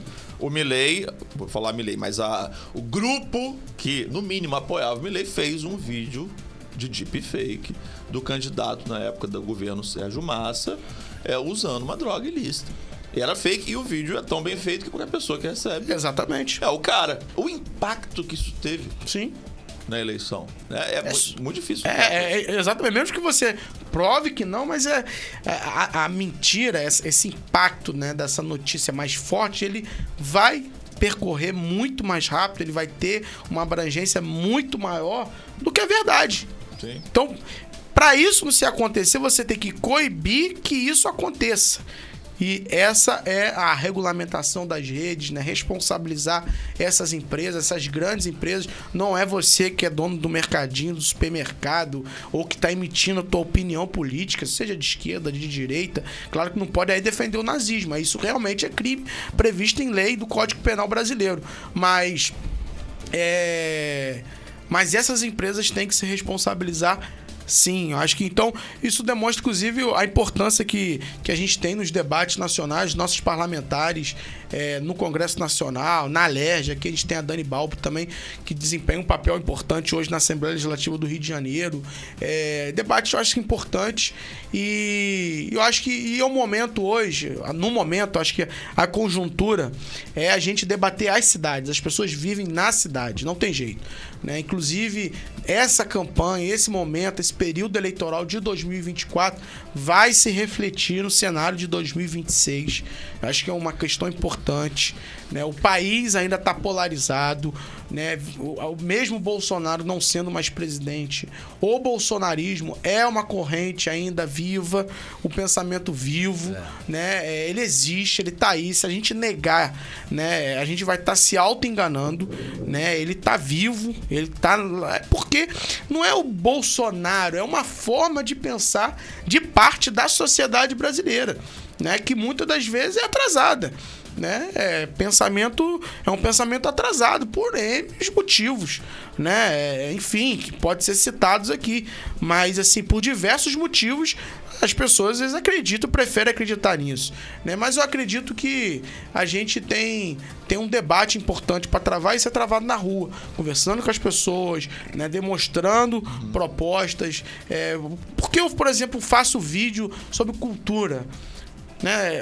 Por exemplo, eu fiz um vídeo agora, cara, eu pesquisei a internet, né? Fui lá, pesquisei na internet. Cara, os caras fecharam o Palácio da Cultura em 2013 pra reforma. Gente, Palácio da Cultura tem 29 anos, eu tenho algumas lembranças lá, né, de ir lá em alguns eventos, né, fazer pesquisa da escola, aula de desenho, né, aula de um monte de coisa. Você tinha, cara, aquilo ali, o Palácio da Cultura, eu vou falar pra vocês que é o exemplo máximo da cultura de Campos, né, do nosso povo. Eu acho que isso é uma coisa é um espaço, né, para nos orgulhar nacionalmente. Foi inclusive na foi construído na década de 70, né? É um dos espaços mais importantes da cultura no país, do ex-prefeito Rockefeller de Lima. Então, assim, e hoje a gente já tá lá, é vazio, não tem nada depois de mais de 10 anos, pô. Assim, né? Mas não é uma obra parada. Aí que acho que vem essa questão que parece sutil, mas um dos instrumentos de elevação da consciência popular é a cultura. É o acesso à cultura. O que o campista hoje tem para fazer aos finais de semana, por exemplo? Shopping. Um shopping, né? Um shopping também, inclusive. Shopping. Fica cheio de lá. Fica cheio. As pessoas estão nos seus bairros, não tem atividades culturais nos seus bairros, na maioria delas. Sim. Não tem atividades culturais, você não tem esporte, não tem lazer, não tem cultura. As pessoas... Até porque, mesmo você... Eu estava fazendo uma pesquisa esses dias, por exemplo, Campos já foi a cidade dos cinemas. E os cinemas eram descentralizados. Tinha nos distritos? Tinha nos distritos, né? Nos bairros. Mas você tinha que era uma forma, que é a sétima arte, né? Então, assim, é uma forma de acesso à cultura. E hoje nós temos cinemas, né? Alguns cinemas da cidade. Mas você tem hoje esbarra no outro problema. Por exemplo, Campos não tem transporte público. Como é que você chega no cinema? Você tem que... vai pegar um Uber, vai pegar um carro de aplicativo. Você tem que fazer um esforço muito maior para ter acesso a alguma coisa. Isso é o cinema, no shopping. Que de política pública cultural hoje Campos oferece? Vou falar outro absurdo agora aí, ó. Saiu o edital, terça-feira, da Lei Paulo Gustavo, recurso do governo federal, inclusive lei da deputada federal Jandira Fegali, né? De incentivo à cultura, que é repassado por município. Campos, acho que recebeu 3.700.000 e poucos mil. Campos foi a única cidade, pelo menos desconheço, vou até levar isso para Jandira, a única cidade que divulgou o edital agora da prefeitura das pessoas que ganharam, né, ou entraram no processo seletivo, sem divulgar nome e nem o projeto. Saiu aqui, vai. Foi. Campos não divulgou nem nome no edital do Diário Oficial. Tá lá, o Diário Oficial da última terça-feira.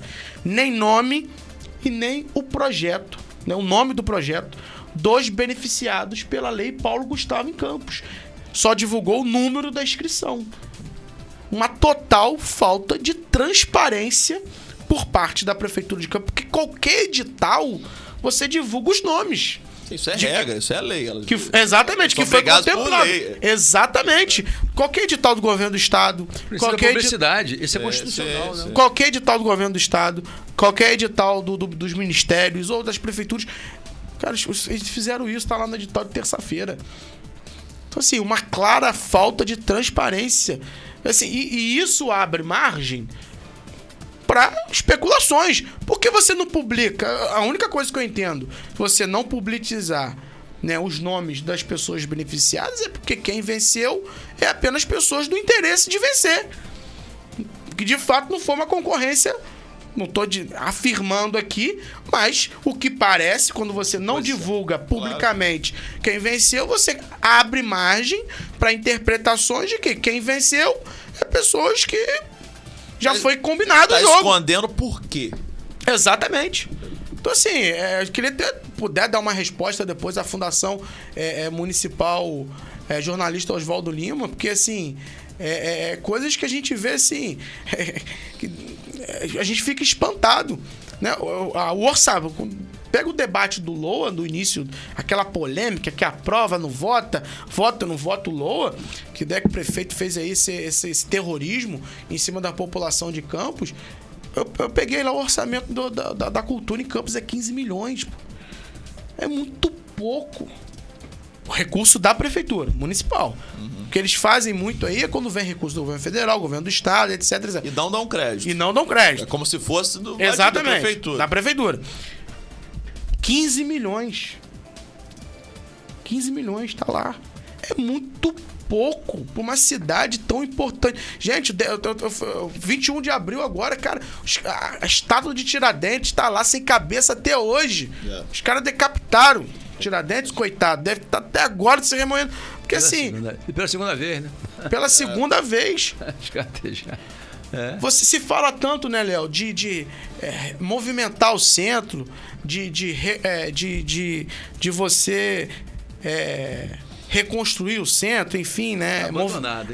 Enfim, recuperar o centro, né? Tá abandonado. Recuperar o porque a cultura poderia ser um agente transformador. A gente tem um centro da cidade com uma arquitetura belíssima. Você pega eu não peguei esse período, mas tem fotos e tudo mais. Por exemplo, ali onde hoje é o Hotel Flávio que desabou, né? Mais um prédio histórico nosso vai pro chão. Ali você tinha um corredor cultural que não existe mais. Eu acho que uma das formas da gente recuperar o centro da cidade é levando cultura pro centro da cidade. É a principal forma. É uma das principais. Transporte público, para as pessoas chegarem até o centro, porque não adianta o comerciante ficar aqui reclamando. Gente, eu moro em Goitacazes. Hoje eu não preciso sair do meu bairro, basicamente para nada. Porque eu tenho um comércio popular tá ali. Eu não preciso ir no centro. É melhor eu comprar ali do que como eu peguei agora, uma van lotada, cheia de gente para chegar no centro da cidade. Então o transporte público em Campos precisa, assim, urgentemente. As pessoas. E eu acho que um terceiro ponto importante é você repovoar o centro da cidade. As pessoas precisam voltar a morar no centro. Né? Você tem exemplos de Paris. Isso não é coisa da cabeça, não. Existem exemplos no mundo que uma das formas de você, né, barrar, né, o fim do centro, né, o fim não, mas o abandono do centro é dessa forma, com moradias populares. Né? Você tem espaços hoje abandonados porque a prefeitura não cria uma política pública de habitação, né? Melhor dizendo, de habitação no centro da cidade para que as pessoas voltem a morar, porque você já tem ali uma estrutura praticamente pronta agora. O que não dá é para a prefeitura lançar um programa como lançou, achando que tá jogando jato d'água no chão, trocou lâmpada, porque isso, gente, isso não deveria nem ser divulgado, porque isso é o básico. Porque tá limpando a galeria, né, tapando os buracos que tem ali no calçadão. Nossa, é o programa de recuperação dos... Gente, isso aí é... O mais patético é que o presidente do CDL deu entrevista endossando a limpeza como se fosse a recuperação. Eu fiquei... Exatamente. Gente, Campos é uma cidade bilionária. A gente não pode se contentar com esse pouco, porque é muito pouco. Sim. Qual é a obra que a prefeitura lança de verdade de reestruturar a cidade? Não tem. Não tem, gente, não tem. Praça é importante? Por exemplo, inaugurou, ele até erra, porque não é em Goitacazes. Ali é Nova Goitacazes, prefeito. Não sabe nem muito bem a cidade. Em frente do Hospital São José, inclusive, foi uma coisa bizarra, José. Porque eu tô falando porque eu ando de van, gente. Eu tô falando que não é uma pessoa que tá de fora. Eles inauguraram a praça, tudo bem, o espaço ficou legal. Diga-se de passagem que a maior parte dos equipamentos que estão lá é tudo do governo federal, porque a mesma praça, esse mesmo equipamento de academia, né, de popular para idoso, enfim, para as pessoas que tem ali, aqueles brinquedos, veio tudo do governo federal. Tem Macaé, tem Cabo Frio, ou o Vladimir é muito bom e está construindo essas praças no país inteiro, mas porque de fato, né, vem do governo federal, ele não dá o crédito, mas enfim. Mas foi um espaço legal, as pessoas estão ali, estão frequentando, merecido, ok, né? Mas só isso não é suficiente. E o que se entrega hoje é isso, como fosse a 7ª maravilha do mundo. Inclusive foi engraçado que eles inverteram a mão ali em frente do Hospital São José. Teve uma confusão com as pessoas para chegar no Hospital São José, vindo de Goitacazes, estava tendo que descer no meio de um matagal que fica ali atrás para conseguir chegar no hospital. Aí o Estado foi lá, porque é uma RJ, foi lá, reverteu, assim... Uma briga, assim, você vê que é uma coisa que não tem nenhum... Cara, é muito dinheiro. Vou repetir a frase do prefeito. Dinheiro tem. Falta gestão. Que tem muito dinheiro. Saiu agora, tem uma matéria que mais de 90% das obras em Campos é custeada pelo governo do Estado e do governo federal. Verdade. O HGG, governo do Estado. Governo do Estado. Quantas obras aqui são feitas pelo governo do estado? Sim. A maioria dos bairros legais, eu moro no Parque Saraiva, governo do estado.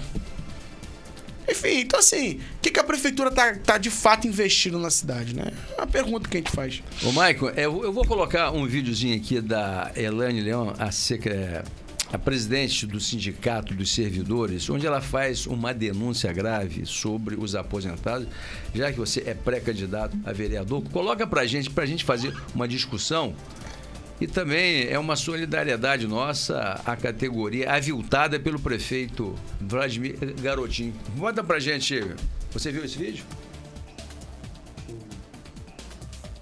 Eu vim aqui pedir a sua ajuda pra gente divulgar juntos mais um absurdo, mais uma maldade do prefeito Vladimir Garotinho contra a pessoa idosa, contra os aposentados e pensionistas da prefeitura.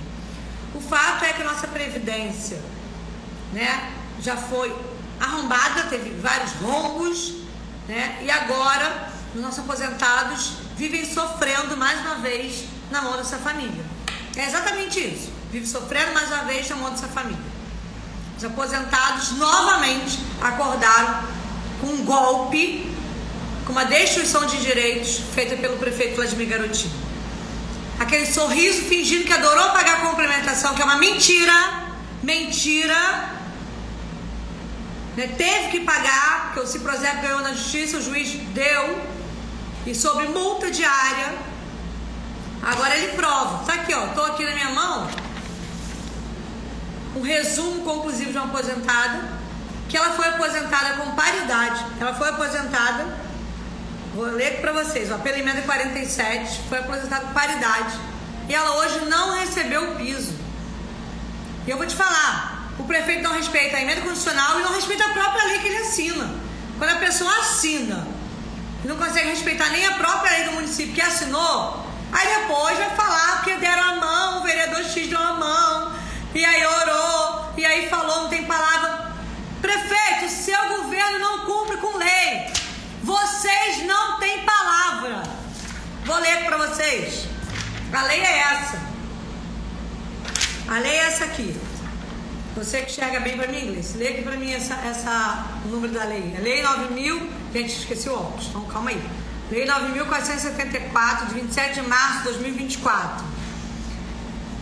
Inciso 2º do artigo 1º, adequação salarial que trata do caput aos aposentados e pensionistas se enquadrarem na hipótese prevista do artigo 7 da Emenda Constitucional 41, a Emenda Constitucional 47 e a Constitucional 70, bem como dos ativos. Então, assim, ele está dizendo, no inciso 2º do artigo 1º da Lei 9.474, que as pessoas receberiam com paridade o piso. Tá aqui, essa aposentada, e não estou falando só em um caso só não, tá, gente? Ninguém recebeu. Essa aposentada não recebeu hoje essa adequação, isso que está dizendo no jornal que o prefeito deu, equiparação, mentira! Mentiroso! Não tem palavra, não cumpre leis.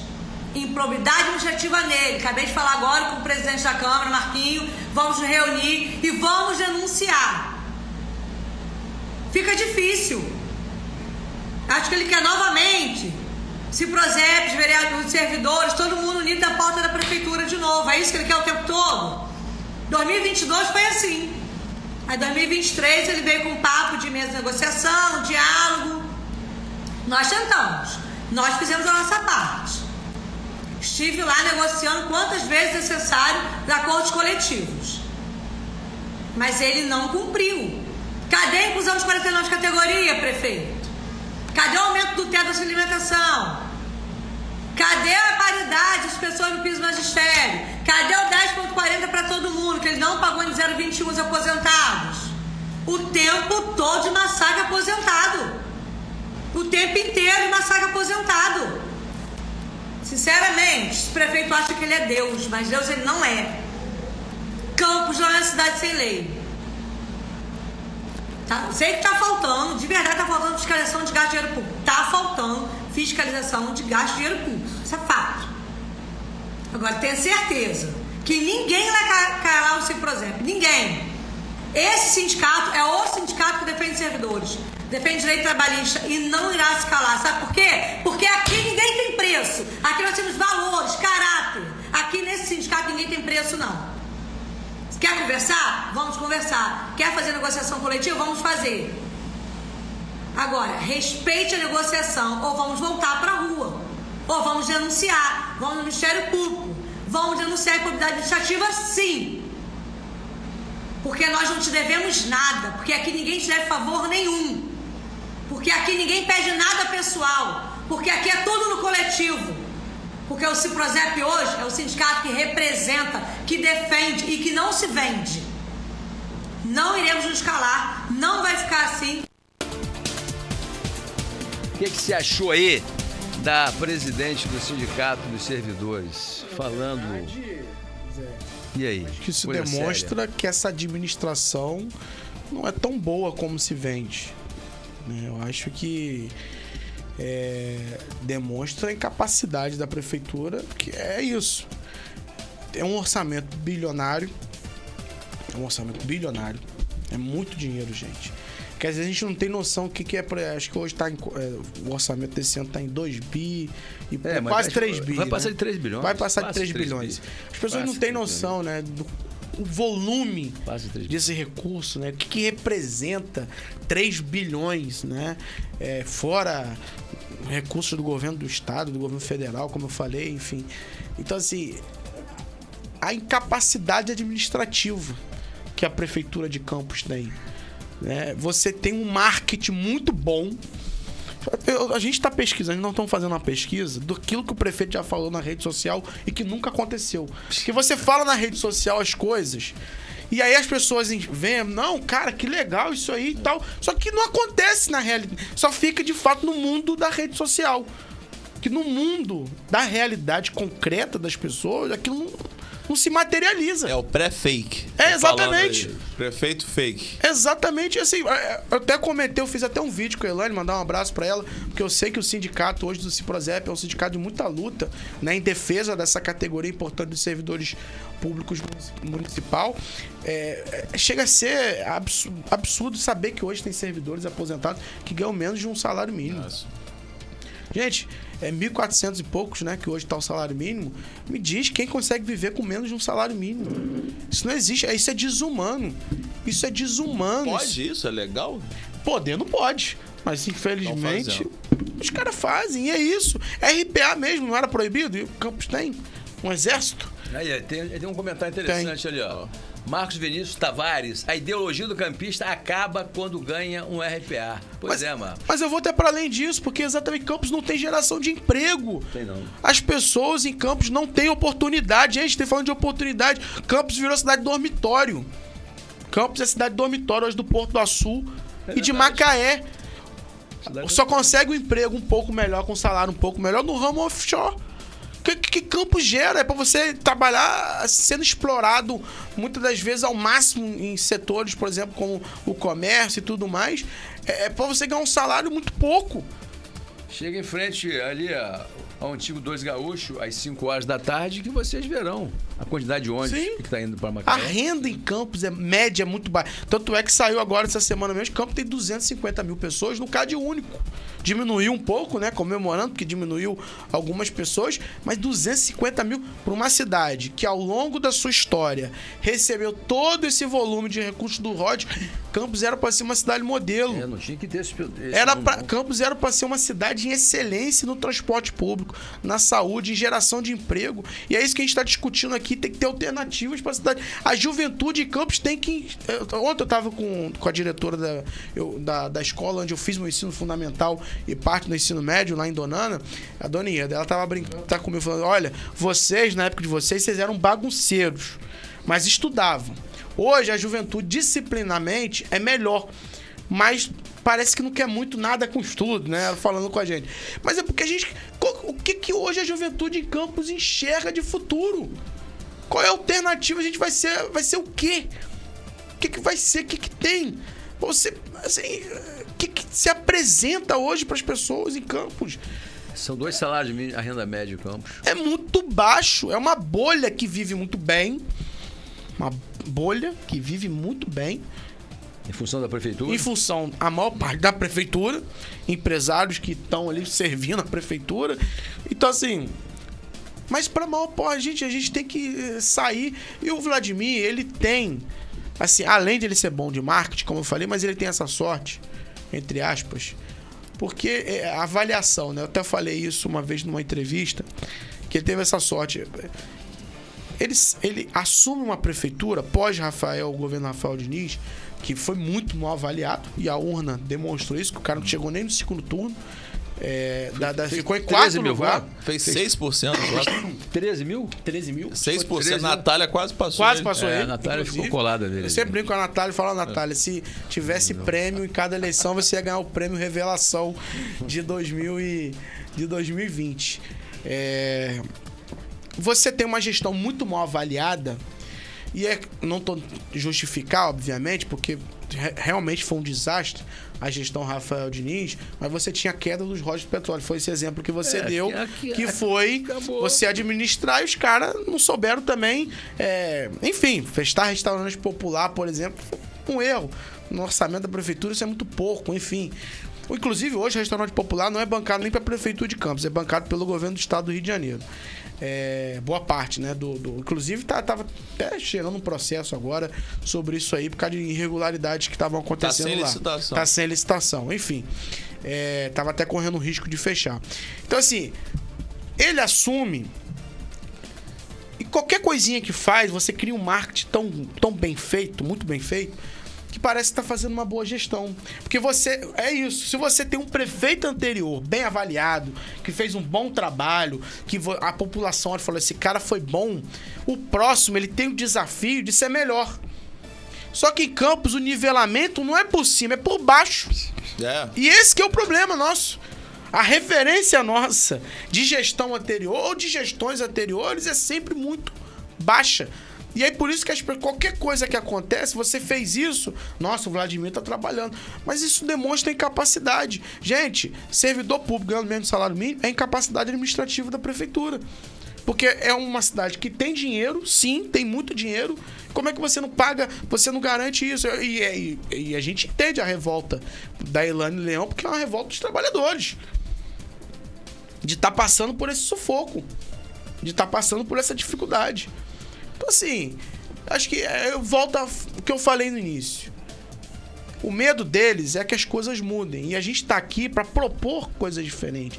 Para dizer que Campos é possível, sim, ter um caminho diferente do que tem hoje.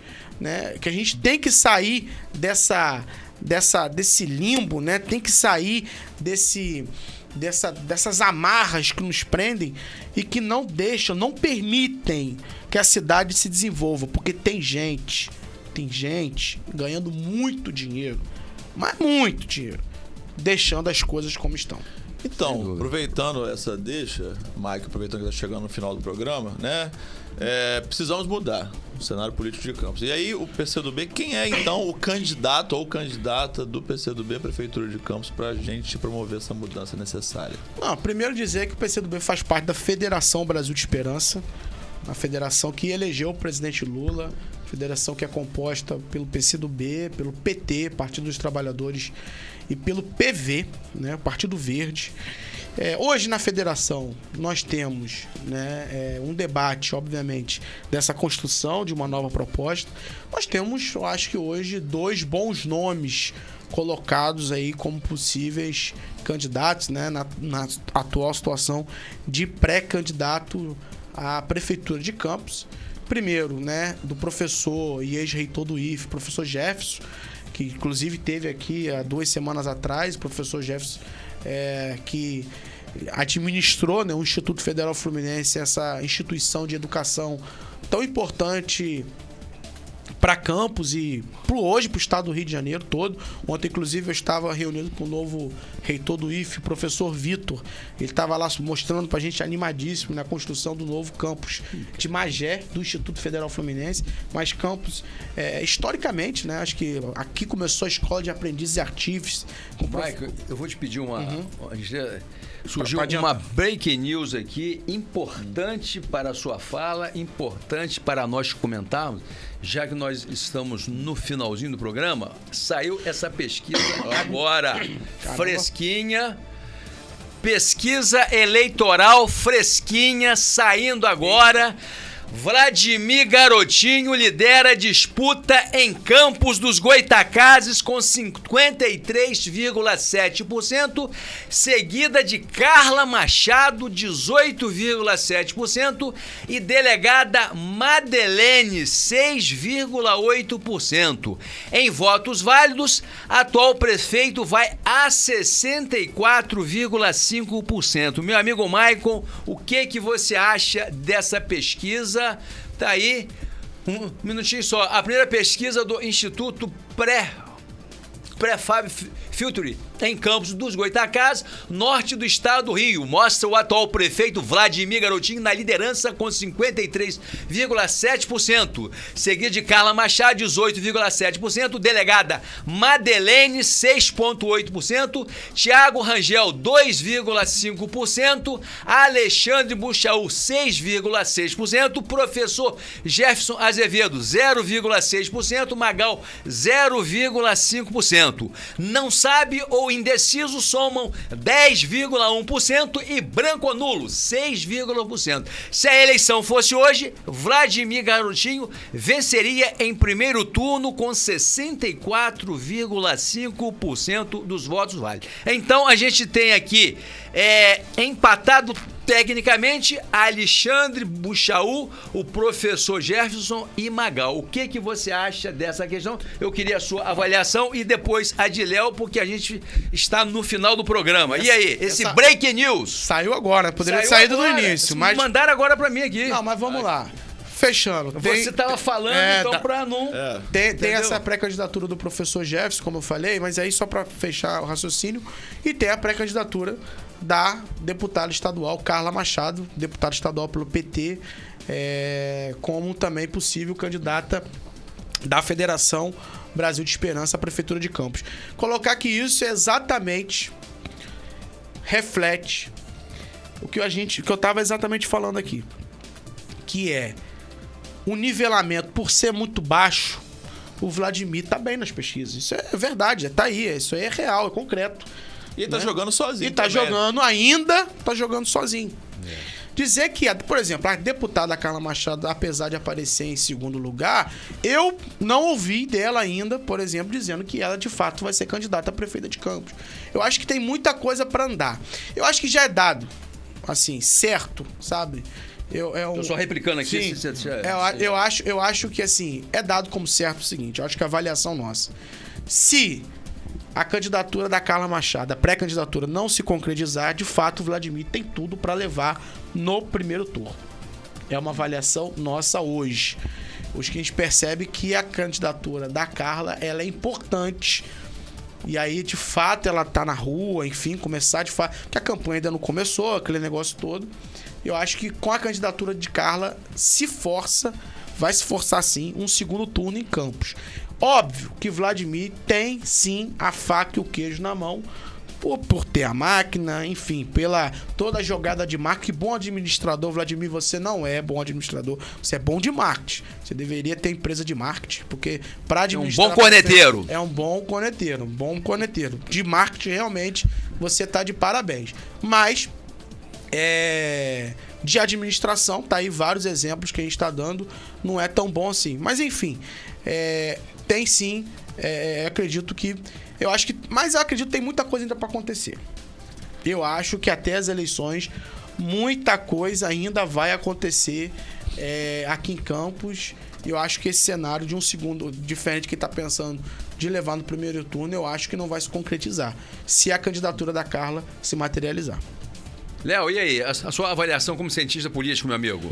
Olha, eu acho assim, ela não é uma pesquisa exatamente surpreendente, confirma o favoritismo do Vladimir, mas a eleição não está ganha. Existe margem aí para trabalhar, a campanha não começou de fato, confirma também a força da deputada estadual, ex-prefeito de São João da Barra, Carla Machado, como o maior nome da oposição, que é uma coisa que já vinha sido debatido. Eu fiquei curioso para saber se aquilo ali eu imagino que seja estimulada, né? Porque não seja espontânea. Eu não li o resto, né? Porque chama atenção, o Clodomir Crespo não aparece. Então eu queria saber se é uma pesquisa estimulada, se colocaram o nome dele ou não, mas de qualquer forma é algo a se analisar. Né? Tem ali atrás o Magal, o Alexandre Buchal e o Jefferson com uma votação parecida. Isso coloca dentro da disputa que acontece dentro do PT pela candidatura uma vantagem muito grande para Carla, né? Um argumento de que ela tem uma força eleitoral aí que a gente já imaginava, mas que está sendo confirmada aí com essa pesquisa. E outra coisa que chamou a atenção, que o deputado Thiago Rangel também eu esperava uma intenção de votos maior, né? O Thiago Rangel, ele é um deputado estadual, né? Tem exercício do mandato, tem, enfim, uma relação com o governo do estado, tem uma máquina forte por trás, né? E me chamou a atenção ali as intenções de votos dele, mas de qualquer forma, como o amigo Maicon falou, tem muita água para rolar debaixo da ponte. A campanha nem começou oficialmente. Importante lembrar que certas campanhas históricas, né? Por exemplo, Fernando Henrique, quando foi eleito a primeira vez, ele começou, era ministro de Fazenda do Itamar, com 3, 4% de votos, levou a eleição, acho que até no primeiro turno. João Dória, tem vários casos, né, de arrancadas, enfim. O Whitson também, mas o Whitson é muito atípica, mas... mas surfou numa onda bolsonarista. Mas assim, de qualquer forma, o que é fato nas eleições é que tem muita água para rolar ainda, os cenários mudam, a eleição não está... Vladimir é favorito? Como deveria ser qualquer prefeito com a máquina na mão. Exatamente. Rafael Diniz foi um fenômeno ao avesso, né? Um sujeito que com a máquina na mão conseguiu ter 6% de votos, enfim, aquilo ali é realmente muito atípico. Ele é favorito como prefeito no exercício do cargo, mas a eleição está em aberto e o grande nome da oposição se coloca como Carla Machado. Se ela vai ser candidata ou não, o que o PT vai decidir? E se ela vai poder concorrer, que existe essa questão judicial em aberto, que é a grande questão. E aí, as suas considerações finais para a gente pedir as agradecer ao amigo Maicon pela conversa, foi um prazer, né? Agradecer quem ficou nos assistindo, dar uma saudação aqui pro amigo Léo Zanzi, que tá falando que é engraçado, a aposentadoria do deputado magistrado generais tem formato completamente diferente, desprezo pelo trabalhador, lógica de desgraçar o trabalhador. Marcos Vinícius Tavares dizendo que o prefeito é muito limitado, e o Léo Zanzi com o último comentário aqui. Carla traduz um diálogo de renovação no programa político, diálogo, perfil de trajetória, com passo da democratização do recurso, como mudança de perfil ideológico e sociedade campista. Foi uma pergunta, o Léo Zanzi está questionando também, né, a figura da Carla Machado, tem polêmicas envolvendo a gestão dela, o que foi feito com os agricultores do Porto do Açu, principalmente, mas enfim, temos uma eleição para debater tudo isso, né? Mas obrigado, Maicon, pela conversa. Léo, eu que agradeço ao Zé também, agradeço a todos e todas que acompanharam a gente aqui. E é programa pra gente conversar várias vezes, várias horas.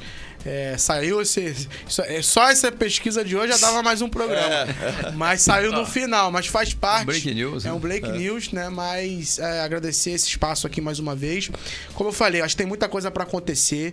A eleição, as pessoas ainda não viraram tanto essa chave ainda. As pessoas vão começar a discutir isso, eu acredito, ali mais pro meado do ano, junho, julho, quando as coisas começam a se concretizar. E é isso. O Vladimir tem sim a faca e o queijo na mão, tem tudo para se reeleger, mas eu acho que novas propostas vão acontecer.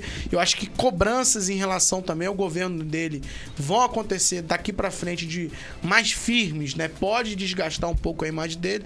Eu acredito que não vai ser tão fácil como ele tá pensando agora. Se ele tá pensando que vai ser tão fácil, é até bom, porque geralmente quem pensa que vai ser muito fácil, às vezes é surpreendido. Oba faz mal o time. Exatamente. Então, da parte nossa aqui, o que cabe a nós, a gente vai continuar fazendo, fazer as críticas que tem que ser feitas, mas principalmente não é criticar por criticar, mas é apontar que sim, Campos tem um caminho, pode ter um caminho diferente, que é o caminho que está sendo hoje, não só hoje, mas eu vou voltar. Desde 1999, Campos está nesse caminho só, e aí o resultado é falta de transporte, falta de saúde, falta de educação, falta de moradia, enfim, Campos está do jeito que está, desemprego, todos os problemas que a gente tem. Então, agradecer a todos e até uma próxima oportunidade.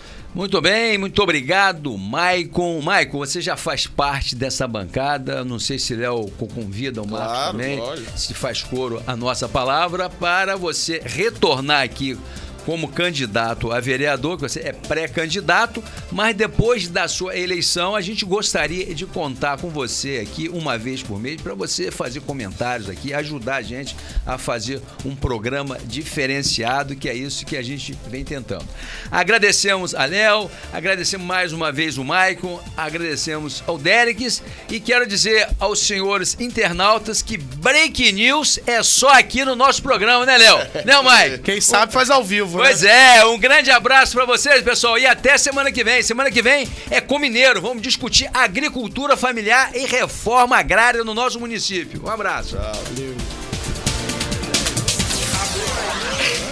Você acabou de ouvir o programa A